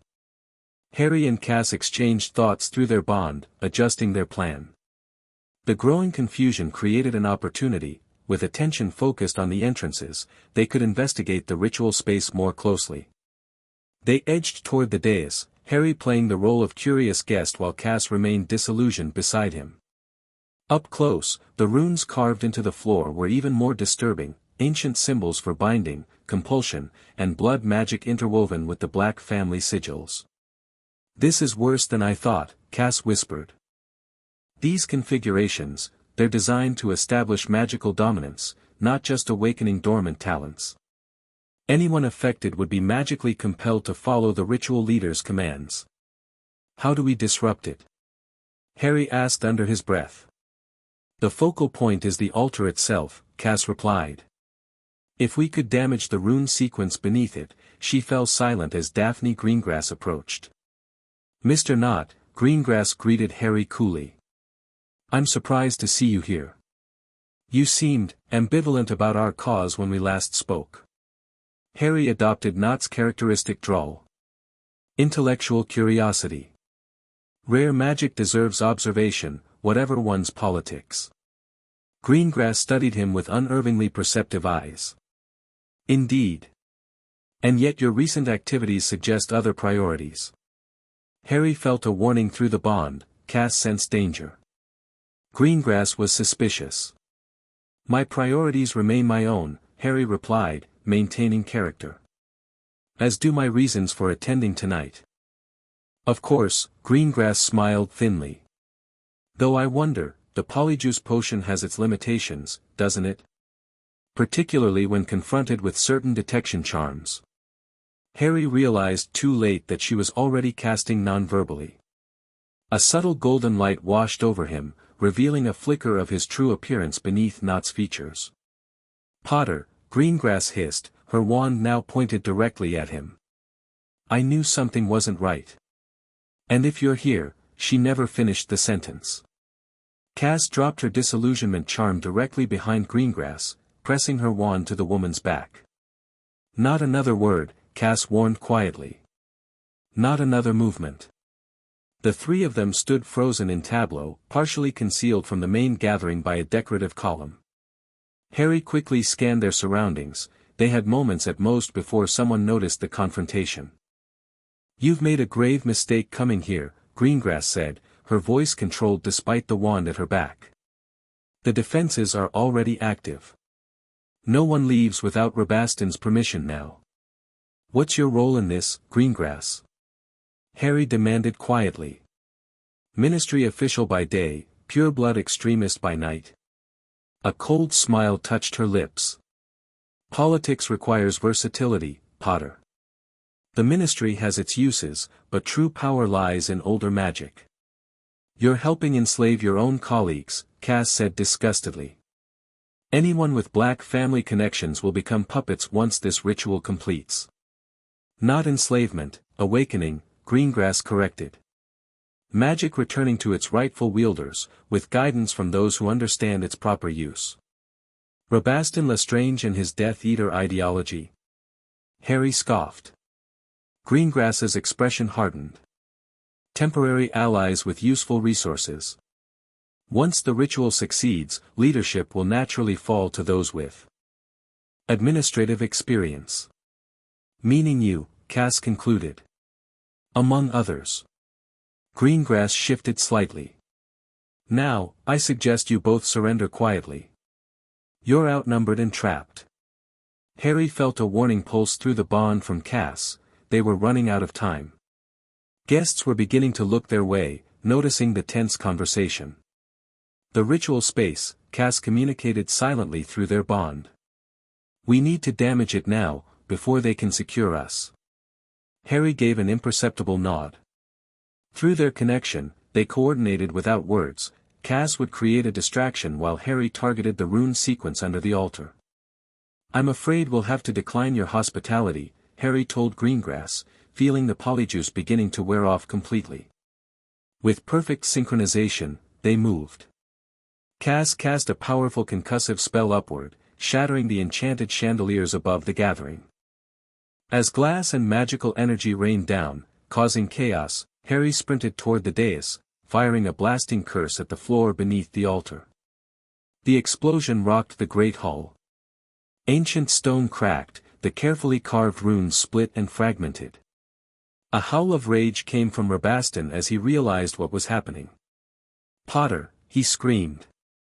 Seize them. Don't let them escape. Guards and guests alike turned on them. Harry erected a shield charm just as a barrage of spells came their way. Through the bond, he felt Cass fighting her way toward him, her magic flowing fierce and focused. They reached each other at the foot of the now damaged dais, standing back to back as attackers surrounded them. Any ideas for Phase 2 of this plan? Cass asked, deflecting a stunning spell. Working on it, Harry replied, casting a wide area impediment jinx to slow their attackers. Can we apparate out? Anti-apparition wards activated when the ritual preparations began, Cass said grimly. We need to reach one of the emergency exits. There's one behind the tapestry on the eastern wall. They fought their way across the hall, their magic working in perfect concert. When Harry's shield faltered, Cass reinforced it instantly. When her offensive spells drained her energy, Harry channeled his magic through their bond to strengthen her. The guests who had seemed uncertain about the ritual now stood bewildered, caught in the crossfire but unwilling to directly engage Harry Potter. Others, clearly more committed to the cause, attacked with increasing desperation. They had nearly reached the tapestry when Rabastan himself stepped into their path, his wand emitting coils of dark smoke that formed into serpentine shapes. My niece, he said, eyes burning with fanaticism. How disappointing. Your mother would be ashamed of your betrayal. My mother was insane, Cass replied evenly, and so are you if you think this ritual would do anything but create more suffering. You understand nothing of your heritage, Rabastan spat. The power in your blood, power you squander by allying with Potter and his kind. I understand enough, Cass said, her wand steady. I understand that you never cared about me, only what you could use me for. Rabastan's expression twisted. You were created for a purpose. Your birth was planned, your blood carefully ensured to be the perfect vessel. Harry felt Cass's shock ripple through their bond. What do you mean, created? She demanded. A cruel smile spread across Rabastan's face. Did you think your birth was natural? Your mother underwent powerful magical treatments, ancient fertility rituals to ensure her child would have the precise magical resonance needed for the awakening. You experimented on an unborn child, Harry said, disgust evident in his voice. We ensured the future of true magical power, Rabastan retorted. And we'll complete what we started, with or without her willing participation. He raised his wand. Crucio. Harry and Cass moved simultaneously, their shield charms merging to deflect the unforgivable curse. The magical backlash staggered Rabastan, giving them the opening they needed. Cass cast a powerful cutting charm at the tapestry, revealing the hidden passage behind it. Go, she shouted to Harry, dueling Rabastan to cover their escape. Harry hesitated for only a second before plunging into the passage, Cass following close behind. The tunnel was narrow and dark, descending steeply into the foundations of the castle. Where does this lead? Harry asked, lighting his wand. Lower courtyard, Cass replied, sealing the passage entrance behind them with a collapsing spell. From there we can reach the outer ward and hopefully get past the anti-apparition boundary. They hurried through the passage, the sounds of pursuit echoing behind them. The bond between them pulsed with shared adrenaline and determination. Did you know? Harry asked as they ran. About what Rabastan said regarding your birth? No, Cass said shortly. Though it explains certain things my guardians let slip over the years.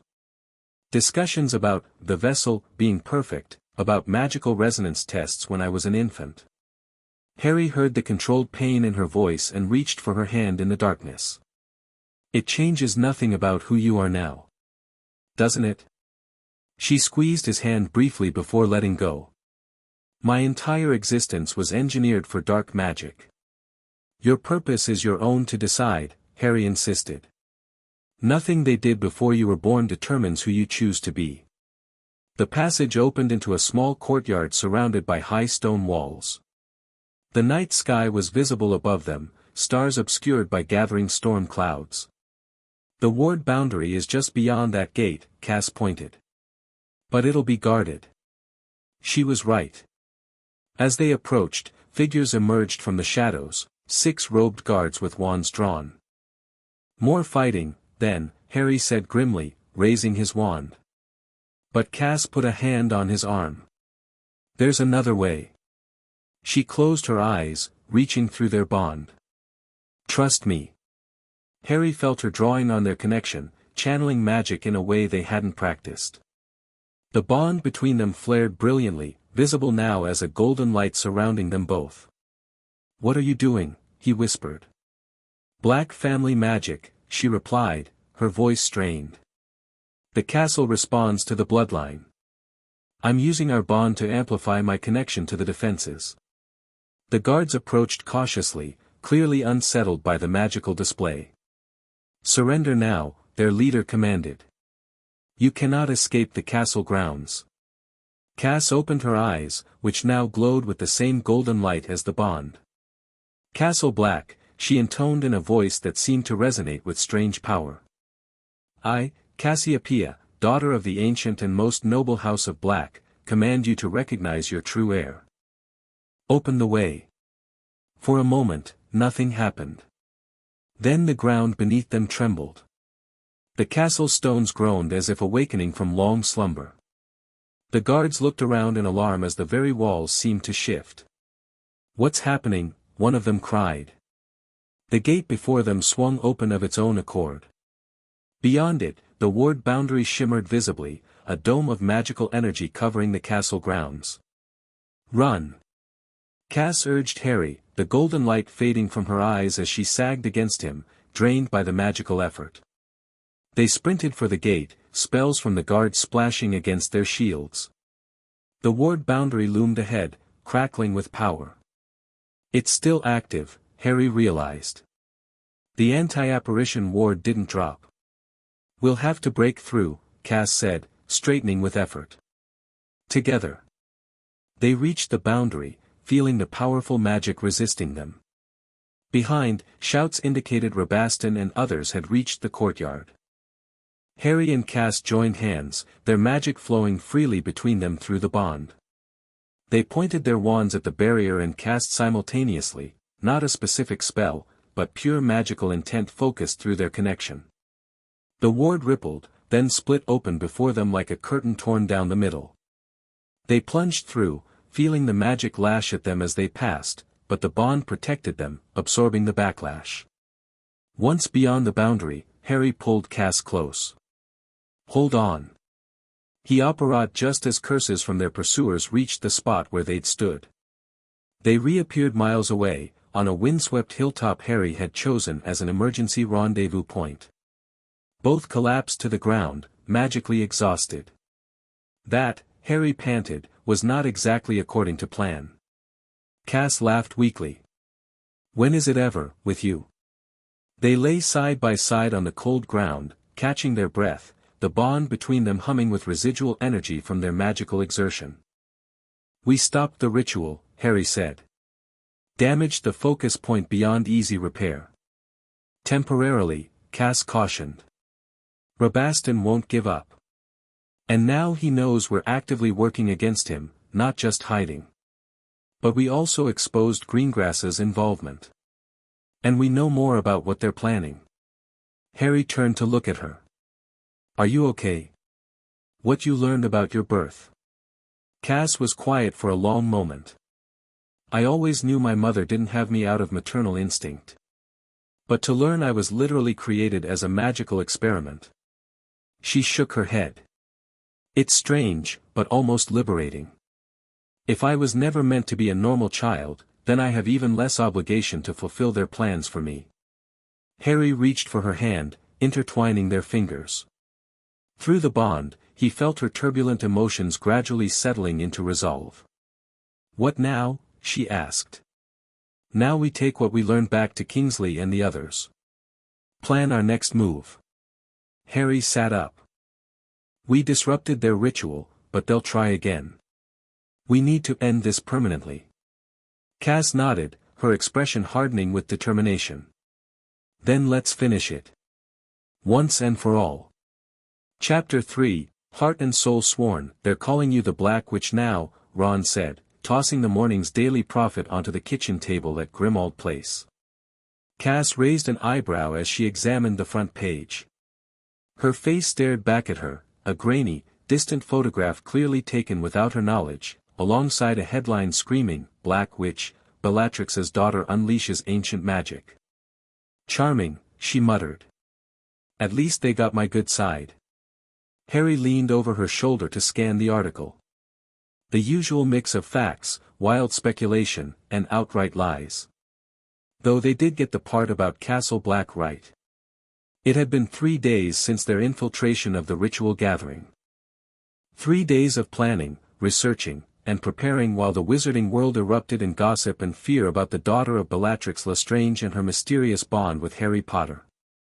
They're painting you as either the next Dark Lady or a misunderstood victim, depending which paragraph you read, Ron continued, helping himself to toast. Ministries in an uproar. Half the departments are demanding emergency sessions of the Wisengamot. And Greengrass? Harry asked. Vanished. Cleaned out her office the night you exposed her. Kingsley's got Auror searching, but... Ron shrugged. She knows how to disappear. Hermione bustled into the kitchen, arms laden with books and scrolls. She'd been released from St. Mungo's the previous day, still moving carefully but determined to help. I found it, she announced, dropping her burden onto the table. The original research on the rite of ancestral awakening. It was buried in the Black family records the Ministry confiscated after the First War. They gathered around as Hermione opened an ancient leather-bound journal filled with spidery handwriting. Arcturus Black's personal research, she explained. He spent decades studying why certain magical abilities seem to fade in pure-blood families over generations.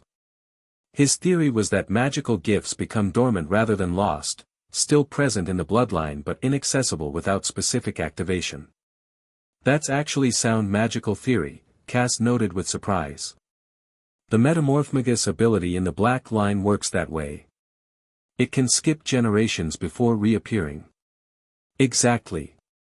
But Arcturus wasn't content with natural reemergence. Hermione flipped to a heavily annotated page. He developed the ritual to forcibly awaken all dormant abilities in descendants. The original purpose was family enhancement, giving Black heirs access to their full magical heritage. So how did it become a mind control ritual? Harry asked. That came later.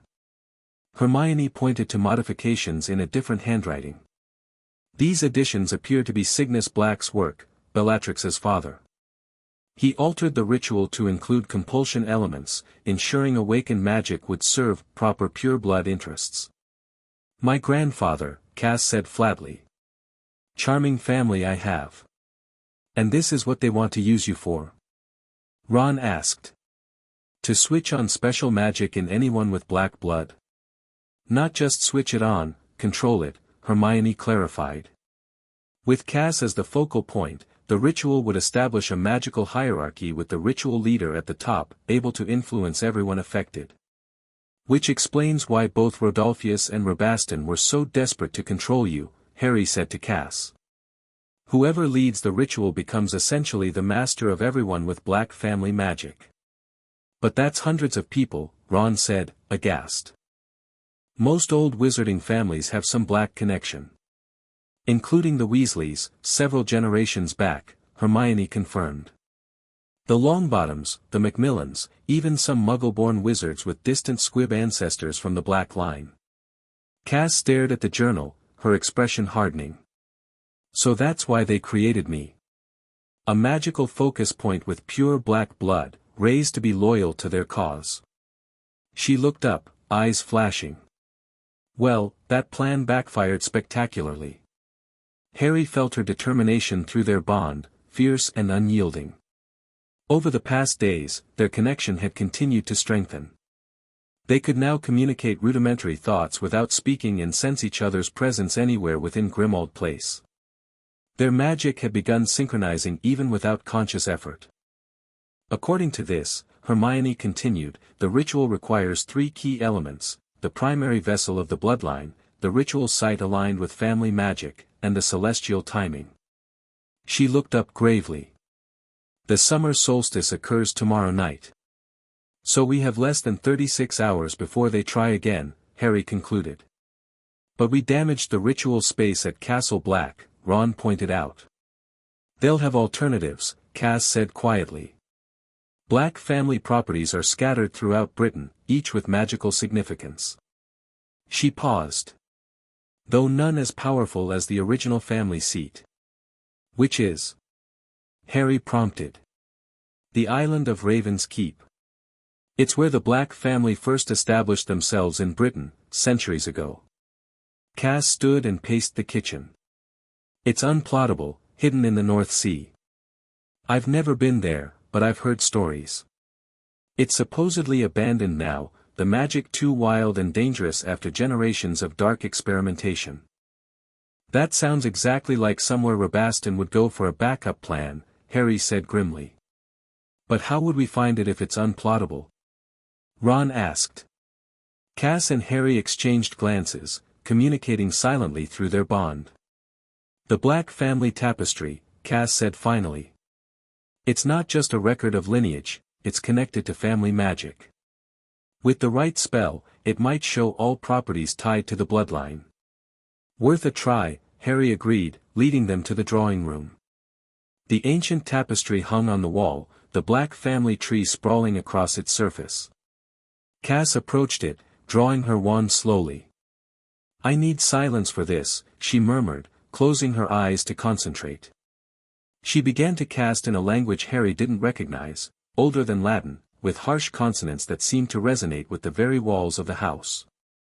As she spoke, her free hand pressed against the tapestry, fingers tracing the lines of descent to her own name. The tapestry began to glow, silver light outlining the family connections. Then, gradually, small symbols appeared beside certain names, houses, manors, and other properties linked to family members throughout history.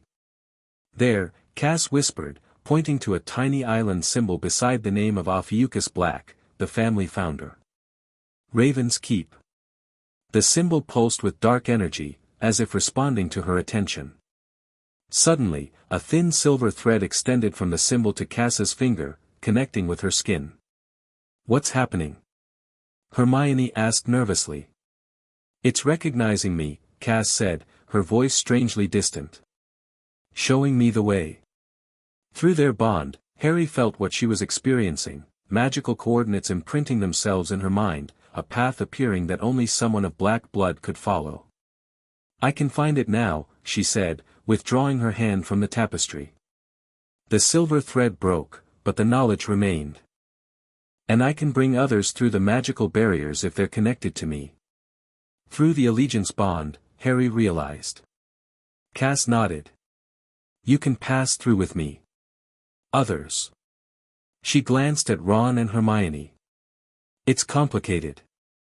Traditional Black family magic recognizes blood and specific magical bonds, but little else. So we can't bring a team of Aurors, Ron concluded. Even if we could, we shouldn't, Harry said.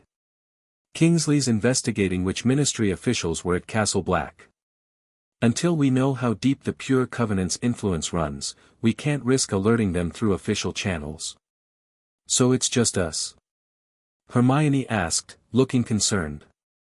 It has to be, Cass said firmly. Harry and I will go to Raven's Keep. We'll find Rabaston and end this. That's suicide, Ron protested. You need backup. You two are our backup, Harry decided. If we're not back by midnight tomorrow, take everything we've learned to Kingsley. Names, locations, the ritual details, everything. Make sure the right people get the information. Hermione looked like she wanted to argue but finally nodded. Promise me you'll be careful. Both of you.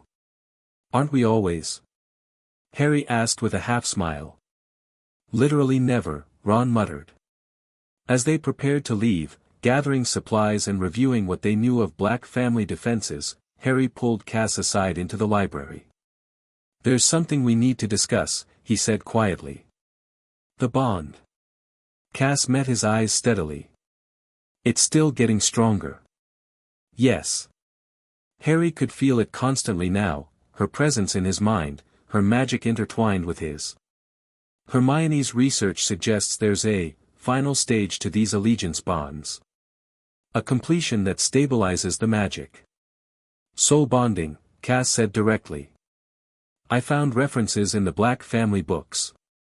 Ancient magic, considered legendary even centuries ago. Harry nodded.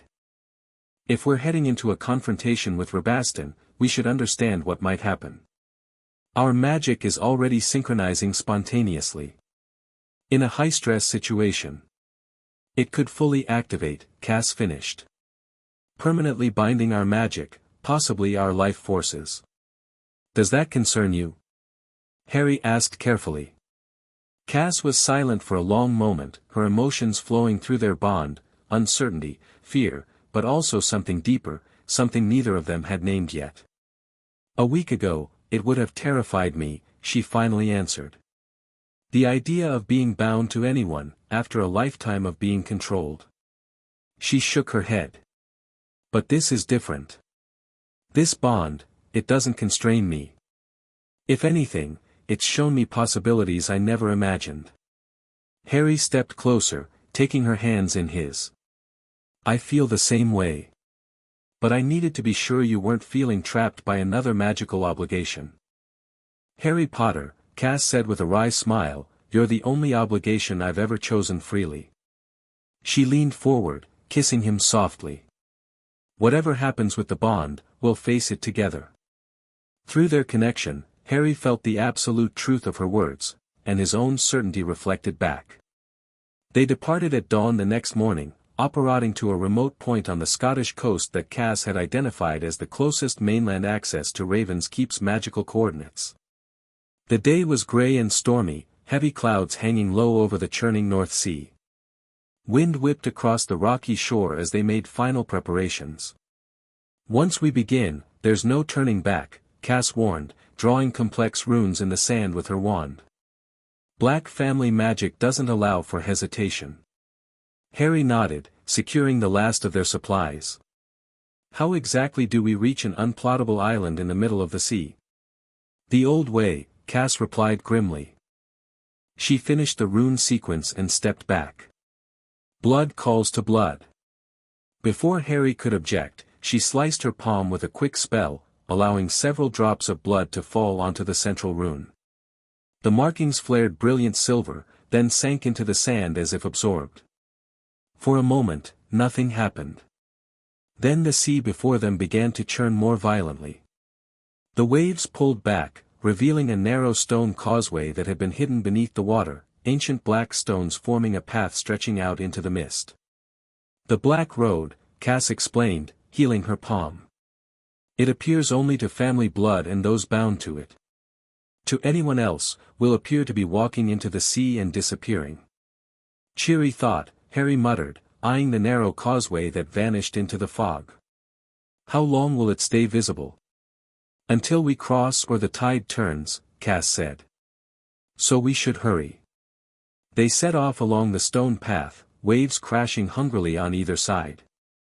The further they walked, the thicker the mist became, until they could barely see a few feet ahead. The only certainty was the solid stone beneath their feet and their connection to each other through the bond. After what seemed like hours but could have been minutes, time felt strangely fluid in the magical mist. The causeway began to slope upward. The fog thinned gradually, revealing a small, rocky island dominated by an ancient stone structure that was more fortress than house. Raven's Keep lived up to its name. The black stone building rose organically from the island's rock, its towers reminiscent of sharp beaks pointing skyward. Ravens circled the highest points, their calls echoing eerily across the water. Cheery place, Harry commented, surveying the forbidding structure. Very black family. Home sweet home, Cass replied with grim humor. Though I'd rather face a Hungarian horntail than most of my relatives who lived here. They approached cautiously. Unlike Castle Black with its formal grandeur, Raven's Keep had a wild, primal feel, magic radiating from the very stones in palpable waves. Can you sense anyone inside? Harry asked, scanning the few visible windows. Cass closed her eyes, reaching out with her magical senses. Yes. Multiple magical signatures.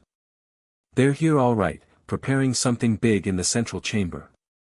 How do we get in without being detected? A smile ghosted across Cass's face. The Black family always built secret ways into their homes. My mother's bedtime stories occasionally had practical information mixed with the pure-blood propaganda. She led them around the eastern edge of the fortress to where the stone wall met the natural rock of the island. To Harry's eyes, it appeared seamless, but Cass placed her hand against a specific point and whispered, "Toujours per." The stone rippled like water, revealing a narrow passage leading downward into darkness. "Servants and trance," Cass explained.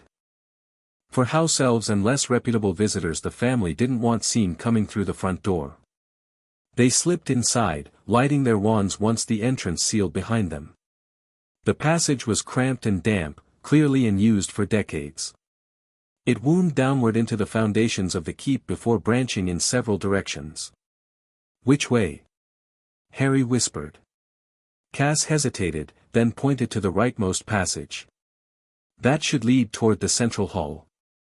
I can feel magical activity in that direction." They moved silently through the narrow corridors, occasionally passing small rooms that might once have been servants' quarters or storage spaces. The deeper they went, the more Harry felt the oppressive weight of centuries of dark magic pressing around them. The Black family really embraced the whole, sinister ancestral magic aesthetic, didn't they? He murmured. "You have no idea," Cass replied. "Family legend says the first Blacks made pacts with entities most wizards wouldn't dare name. The magic here is different from regular wizarding magic. Older. Less constrained by modern limitations." "That's not concerning at all," Harry muttered. They paused at a junction where their passage met a wider corridor lined with tapestries depicting what appeared to be particularly gruesome magical rituals. Voices echoed from somewhere ahead. Cass pulled Harry into an alcove as footsteps approached. Two robed figures passed by, deep in conversation. "Almost ready. The alignment occurs at exactly midnight," one was saying. "And the girl?" asked the other, a voice Harry recognized as Daphne Greengrass. "Rabaston believes she'll come to us. The black blood calls to blood, especially here. If not, the ritual can proceed with alternatives, though not as powerfully." "Alternatives such as?" "Any with sufficient black lineage. We have 3 distant cousins prepared as backup vessels. Not as pure as the girl, but they'll serve if necessary." The voices faded as they continued down the corridor. Harry and Cass exchanged grim looks. "They're going ahead tonight, with or without you," Harry whispered. "But they prefer with me," Cass replied, her expression hardening. "Let's see the ritual space. Know exactly what we're dealing with." They followed at a distance, staying to the shadows. The corridor opened into a vast circular chamber at the heart of the keep, clearly the central ritual space. Harry and Cass observed from a concealed gallery above. The scene below was one of intense activity. At least 20 robed figures worked to prepare an elaborate ritual circle. In the center stood an ancient stone altar carved with runes similar to those they'd seen at Castle Black, but more numerous and complex. "That's not just the ancestral awakening ritual," Cass whispered, her face pale. "They've modified it, combined it with something else." Harry studied the preparations with growing concern. "What are those?" He pointed to 13 black obsidian pillars being positioned around the altar. "Soul anchors," Cass replied, her voice tight. "They're not just planning to awaken and control black family magic, they're preparing to bind it permanently to a specific purpose." She looked at Harry, genuine fear in her eyes. If they succeed, anyone with black blood would be magically compelled to serve their cause for generations to come. "Then we stop them," Harry said firmly. "How?" Cass studied the ritual preparations carefully. "The obsidian pillars are the key.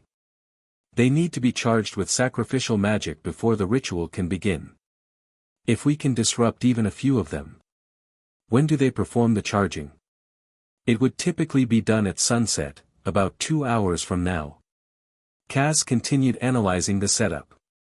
"And look there, Rabaston."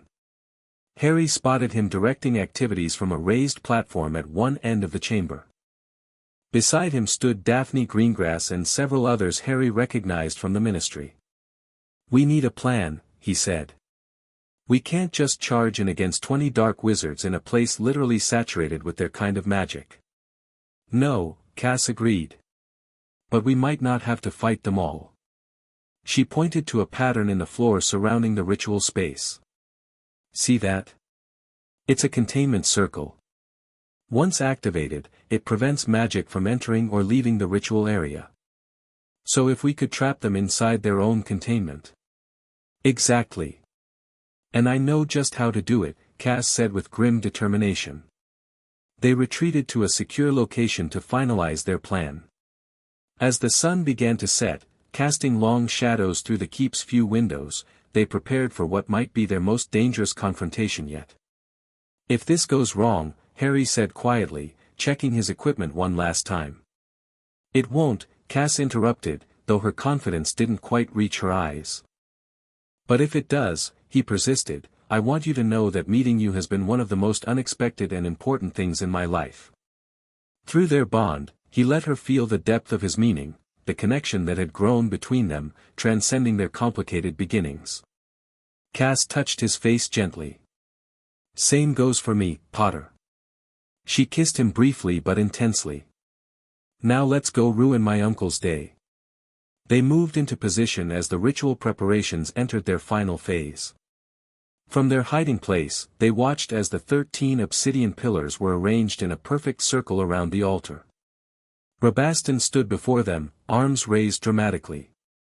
The hour approaches, he intoned. With the setting sun, we begin the charging of the soul anchors. Each pillar must be infused with the offering of blood and magic to create the foundation for the greater ritual at midnight. The assembled cultists arranged themselves around the circle, each taking position before a pillar. Harry and Cass waited, tense and ready, as Rabastan began the charging ceremony. Now, Cass whispered as the first pillar flared with dark energy. They moved simultaneously, emerging from different entrances to the chamber. Before anyone realized what was happening, Harry cast a powerful shield charm around the outer edge of the room, while Cass focused on the containment circle inscribed in the floor. Clausurum totalis, she called, channeling her magic into the ancient symbols. The containment circle flared to life, not to protect the ritual from outside interference as intended, but activating prematurely to trap those inside. The assembled cultists turned in shock as magical barriers solidified around them. What is this? Rabastan demanded, his face contorting with rage as he spotted them. How dare you interrupt sacred magic? Sacred? Cass challenged, stepping forward confidently. There's nothing sacred about enslaving people through their bloodline. Cassiopeia, Rabastan's voice shifted to a wheedling tone. Niece. You don't understand what we're creating here. Power beyond anything the modern wizarding world has seen. Your rightful inheritance. I understand perfectly, Cass replied coldly. You want to use me as a magical battery to power your pure-blood revolution. Not exactly an appealing career prospect.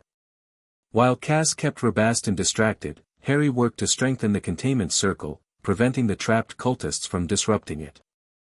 Through their bond, he and Cass coordinated flawlessly, her knowledge of black family magic complementing his raw power. You can't stop this.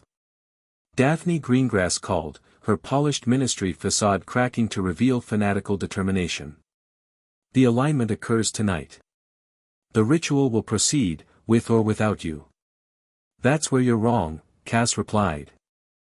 With a swift motion, she levitated a small object from her pocket, a vial of shimmering black liquid. Recognize this? Essence of magical nullification. Highly illegal, highly effective. Harry hadn't known this part of the plan. Through their bond came Cass's quick explanation, a potion she'd found in the Black family library, designed to temporarily neutralize ritual magic. You wouldn't, Rabastan hissed, genuine fear crossing his face. You'd destroy centuries of magical preparation. Watch me, Cass replied, her arm drawn back to throw the vial into the center of the ritual circle. Accio vial. Greengrass shouted, her wand aimed through a small gap in the containment. The vial jerked in Cass's hand but didn't fly away. Harry's counterspell stabilizing it just in time. But the distraction was enough for Rabaston to act. He slashed his wand in a complex pattern, activating something embedded in the floor of the chamber. Ancient runes Harry hadn't noticed before flared to life, spreading outward in concentric circles. "Blood calls to blood," Rabaston intoned, his voice taking on an unnatural resonance. "The daughter of Black cannot resist the call of her heritage." Cass staggered suddenly, dropping to one knee. Through their bond, Harry felt a terrible pulling sensation, as if something was trying to separate Cass's magic from her very being. "What are you doing to her?" Harry demanded, moving to Cass's side while maintaining his portion of the containment spell. "Simply activating what was always there," Rabaston replied with cruel satisfaction. "The compulsions laid upon her before birth. Magical bindings woven into her very essence to ensure she would serve her purpose when the time came."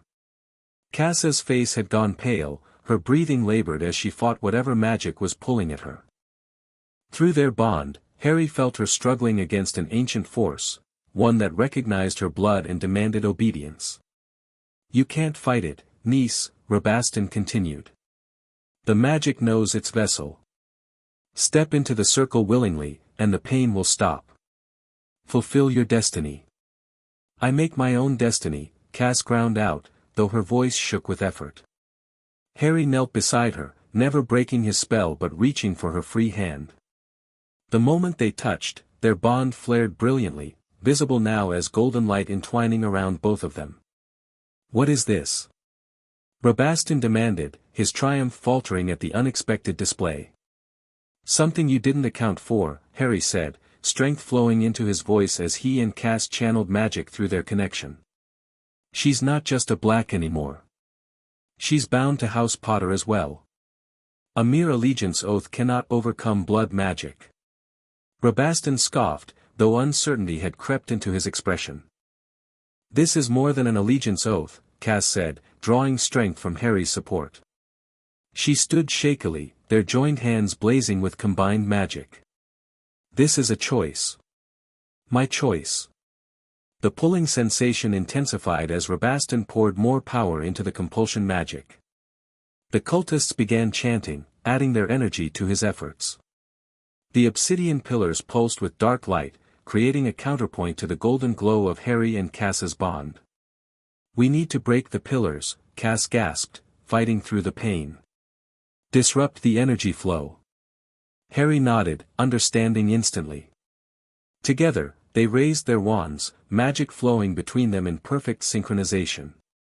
The bond between them surged, stronger than ever before, pushing back against the compulsion magic trying to claim Cass.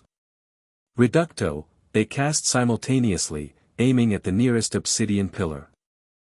Their spells combined in midair, transformed by their bond into something more powerful than either could have produced alone. The resulting blast shattered not just one pillar but three, sending fragments of obsidian flying within the containment circle. Rabaston howled in rage. "Stop them. The ritual must not fail." The cultists redirected their magic from the charging ceremony to offensive spells, firing curses through small gaps in the containment barrier. Harry and Cass moved in perfect coordination, shielding and attacking as a single unit, their magic amplifying each other's. Through the chaos, Daphne Greengrass worked methodically to counter the containment spell, her expertise as an unspeakable evident in her precise magical technique. The barrier began to flicker in places, weakening under her assault. "We're losing the containment," Cass warned, deflecting a barrage of hexes while fighting the continuing pull of the blood compulsion. Harry felt their options narrowing. The cultists outnumbered them significantly, and once the containment failed completely, they would be overwhelmed. Even with their bonded magic, they couldn't fight so many in a place where dark magic held such advantage. "The vial," he reminded Cass. "If we can get it to the altar, they'll stop it before it reaches the center," she replied, casting a shield charm to block another attack. A new voice suddenly echoed through the chamber. "Perhaps you could use some assistance." Harry turned in shock to see Theodore not emerging from a side passage, followed by, incredibly, Narcissa Malfoy and Draco. "What are you doing here?" Harry demanded, maintaining his defensive position. Family business, Narcissa replied coolly, her wand already drawn. The Blacks have always had factions, Mr. Potter. Not all of us approved of this particular branch's methods. You're too late to stop us, sister. Rabaston shouted at Narcissa. The ritual is already in motion. I'm not your sister, Lestrange, Narcissa replied with icy precision. And you've always underestimated the women of our family. With a swift, elegant motion, she cast a spell Harry didn't recognize, ancient magic that resonated with the very foundations of the keep. The floor beneath the ritual circle trembled. What are you doing? Rabaston demanded, genuine alarm in his voice. Revoking your invitation, Narcissa replied. As the senior living Black by birth, I have certain privileges in family properties. Including control of the fundamental wards. The trembling intensified. Cracks appeared in the floor around the ritual circle, disrupting the runes Rabaston had activated to compel Cass. Draco and Nott moved to flank Harry and Cass, adding their magical strength to the containment barrier. Don't look so surprised, Potter, Draco drawled. I don't particularly want to be magically enslaved to my insane great-uncle either. The blood compulsion is weakening, Cass said with relief, straightening as the pulling sensation diminished. But the containment is still failing, Harry warned, noting Greengrass's continued efforts. Then we end this now, Cass decided. She held up the vial of nullification potion. Cover me. Before Harry could object, she darted forward toward the weakening barrier. Rabaston saw her intention and screamed orders to his followers. Curses flew toward Cass from multiple directions. Harry, Draco, and Nott cast shield charms simultaneously, creating a corridor of protection. Narcissa continued her magical assault on the keep's foundations, destabilizing the ritual space. Cass reached the edge of the containment circle just as Greengrass succeeded in creating a larger breach. She hesitated for a fraction of a second, then hurled the vial through the opening with perfect accuracy. The nullification potion shattered against the central altar. Black liquid splashed across the ancient stone, instantly absorbing the magical energy being channeled through it. The obsidian pillars went dark one by one as their connection to the ritual was severed. No. Rabaston howled. Do you have any idea what you've done? The magic that had been building for the ritual, now suddenly disrupted, began to destabilize. Wild energy crackled through the chamber as the carefully constructed magical frameworks collapsed. Everyone out! Harry shouted, recognizing the danger of a magical backlash. The whole place could go up. They retreated toward the exits as the ritual space descended into chaos. Cultists scrambled to escape as well, abandoning their positions as uncontrolled magic lashed around the chamber. Through their bond, Harry sensed Cass's sudden alarm. Rabaston's getting away. With the ritual text.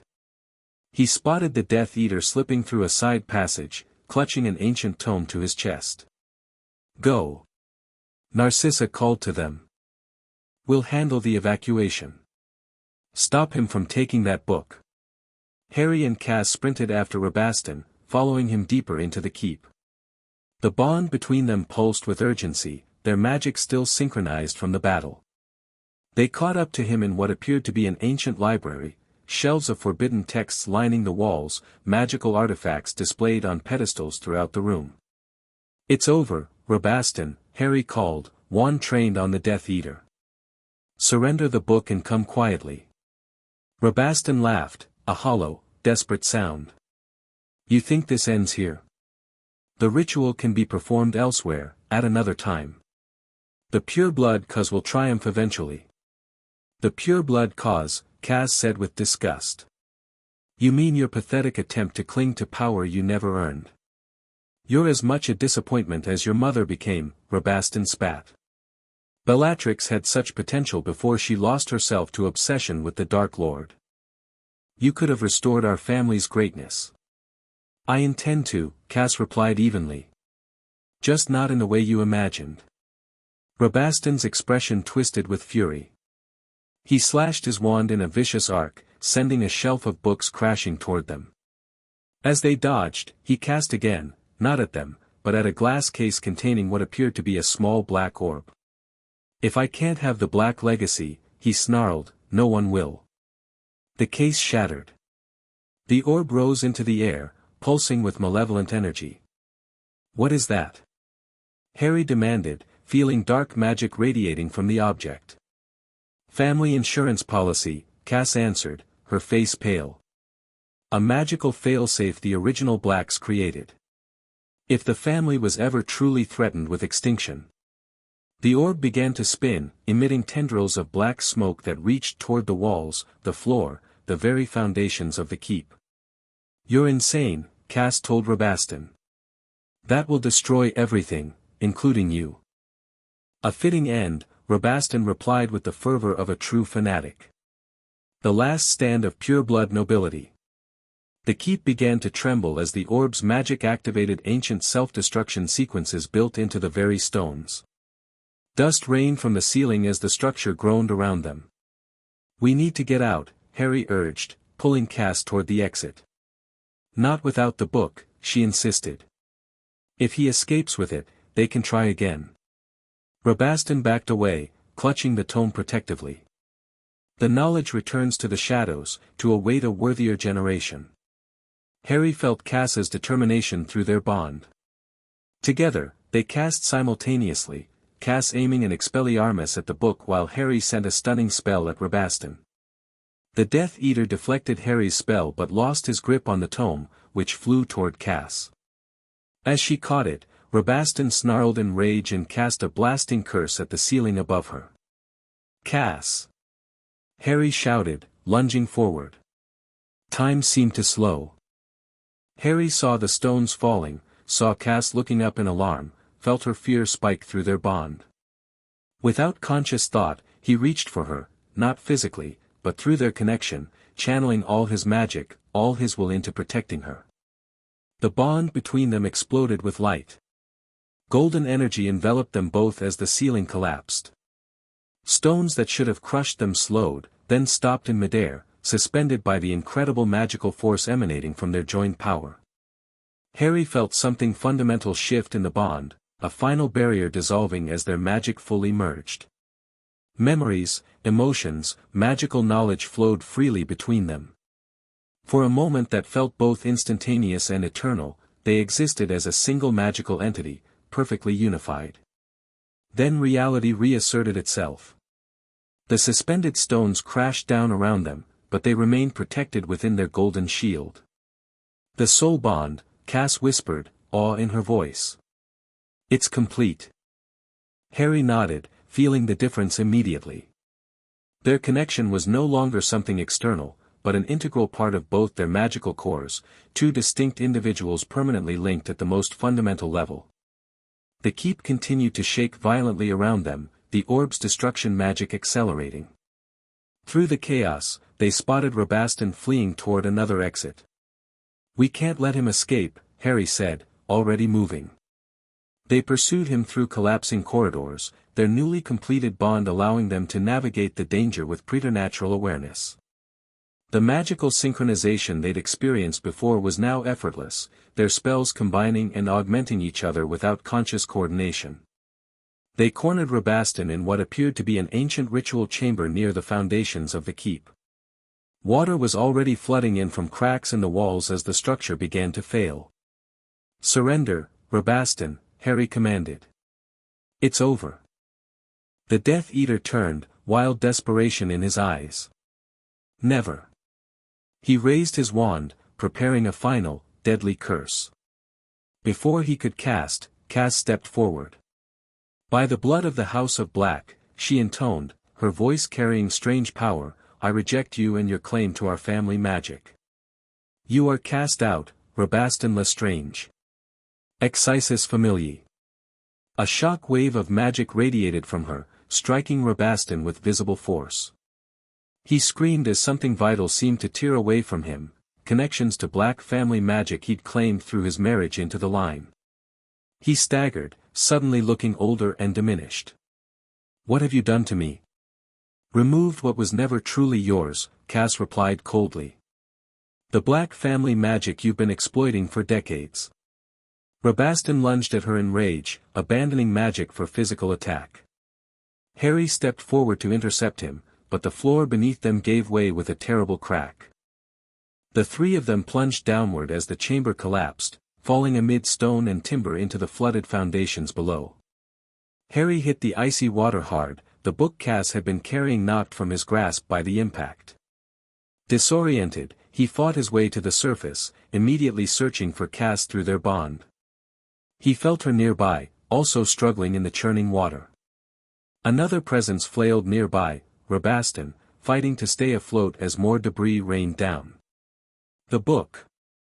Cass called, spotting the ancient tome floating dangerously close to being swept away through a breach in the outer wall, where seawater was rushing in. Harry swam toward it, dodging falling stones. Above them, the keep continued to collapse, the destruction accelerating as the orb's magic consumed the ancient structure. "We need to get out," he shouted, grabbing the waterlogged book. Rabaston appeared suddenly beside him, lunging for the tome with manic determination. "It belongs to the pure-blood cause." They grappled in the water, Rabaston's desperate strength surprising Harry. The Death Eater managed to wrench the book away, turning to swim toward a different exit. Cass intercepted him, her wand aimed directly at his face. "It's over, Uncle." Rabaston looked at her with pure hatred. "You're a disgrace to your bloodline. Your mother would have killed you herself for this betrayal." "My mother was a monster," Cass replied steadily. "And I am not her."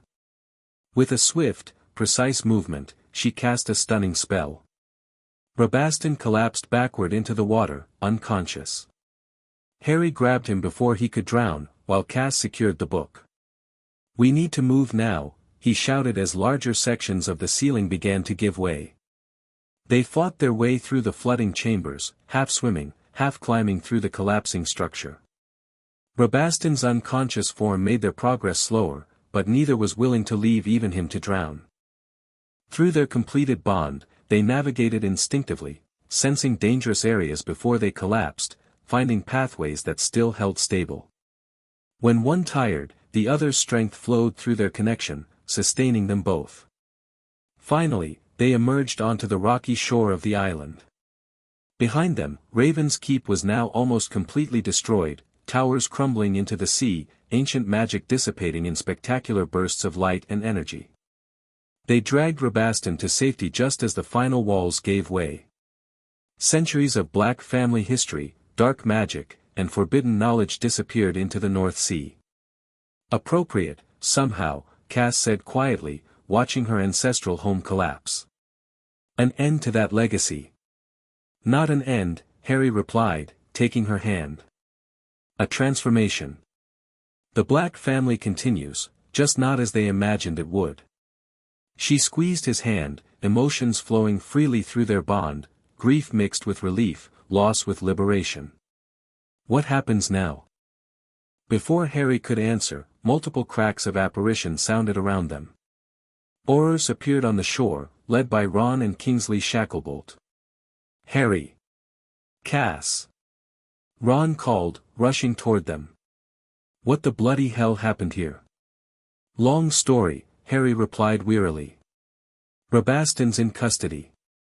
The ritual's been stopped. And the book," he gestured to the waterlogged tome Cass still clutched, "needs to be secured." Kingsley approached, his expression grave but relieved. "When you didn't return and we started getting reports of magical disturbances in the North Sea, we feared the worst." "Close call," Harry admitted. "But it's over now." "Not quite," came Narcissa's voice.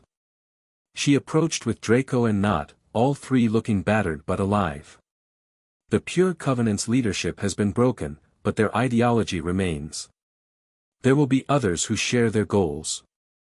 "We'll be ready," Harry said firmly. As the Aurors secured Rabaston and organized Portkeys back to the Ministry, Harry felt exhaustion settling over him. Through their bond, he sensed Cass experiencing the same, the magical and emotional toll of the past days catching up with them. "The soul bond," he said quietly when they had a moment alone. It's permanent now. Cass nodded. I can feel it.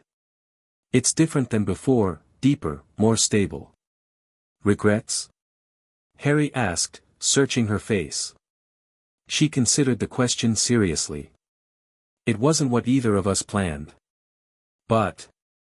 She smiled, a genuine smile that reached her eyes. No. No regrets. Good, Harry replied simply. Because I don't have any either. The following days passed in a blur of debriefings, medical examinations, and intense public interest. The destruction of Raven's Keep couldn't be hidden from the wizarding world, nor could the capture of Rabaston Lestrange and the exposure of the Pure Covenant's ministry infiltrators. What they did manage to keep relatively private was the exact nature of Harry and Cass's bond. The official explanation mentioned only an allegiance oath with unusual magical properties, though rumors and speculation ran rampant. A week after the events at Raven's Keep, they sat in Kingsley's office at the ministry, discussing Cass's future. The Wisengamot has reviewed your case extensively, Kingsley told her. In light of your actions against the Pure Covenant and testimony from multiple witnesses, all restrictions on your movement and magic have been lifted. Thank you, Minister, Cass replied formally. Additionally, Kingsley continued, we'd like to offer you a position. A position? Cass looked surprised. The Department of Magical Artifacts has been searching for someone with knowledge of ancient family magic. Your expertise with Black family artifacts and rituals would be invaluable in identifying and securing similar items from other bloodlines. Harry felt Cass's mix of surprise and cautious interest through their bond. You want me to work for the ministry? She clarified. The same ministry that wanted me in protective custody a month ago? Kingsley smiled slightly. Institutions can learn from their mistakes, Ms. Black. And having someone with your unique perspective would help ensure we don't repeat them. I'll consider it, Cass said, neither accepting nor rejecting the offer. After leaving the ministry, they walked through London, enjoying the simple freedom of anonymity among muggles who had no idea who they were. Are you going to take the job? Harry asked. Maybe. Cass looked thoughtful. It would be satisfying to use what I was taught for something constructive. Converting dark knowledge into protection. She glanced at him. What about you? Going back to the Auror office? Harry had been considering this question himself. I'm not sure. After everything that's happened. I'm thinking about a change. Such as? Teaching, maybe. Hogwarts is always looking for competent defense instructors. He smiled. And I have some experience in that area. Cass laughed, a sound Harry had come to treasure for its rarity and genuineness. Through their bond, he felt her happiness, still tinged with lingering uncertainty about her place in the world but growing stronger every day. Whatever we decide, he said, taking her hand, we have time to figure it out. 3 months later, they stood in the drawing room of Grimmauld Place, studying the Black family tapestry. Recent events had caused it to update in unexpected ways. Cass's name now showed a golden thread connecting her to Harry's, which had appeared on the tapestry despite him not being a Black by blood.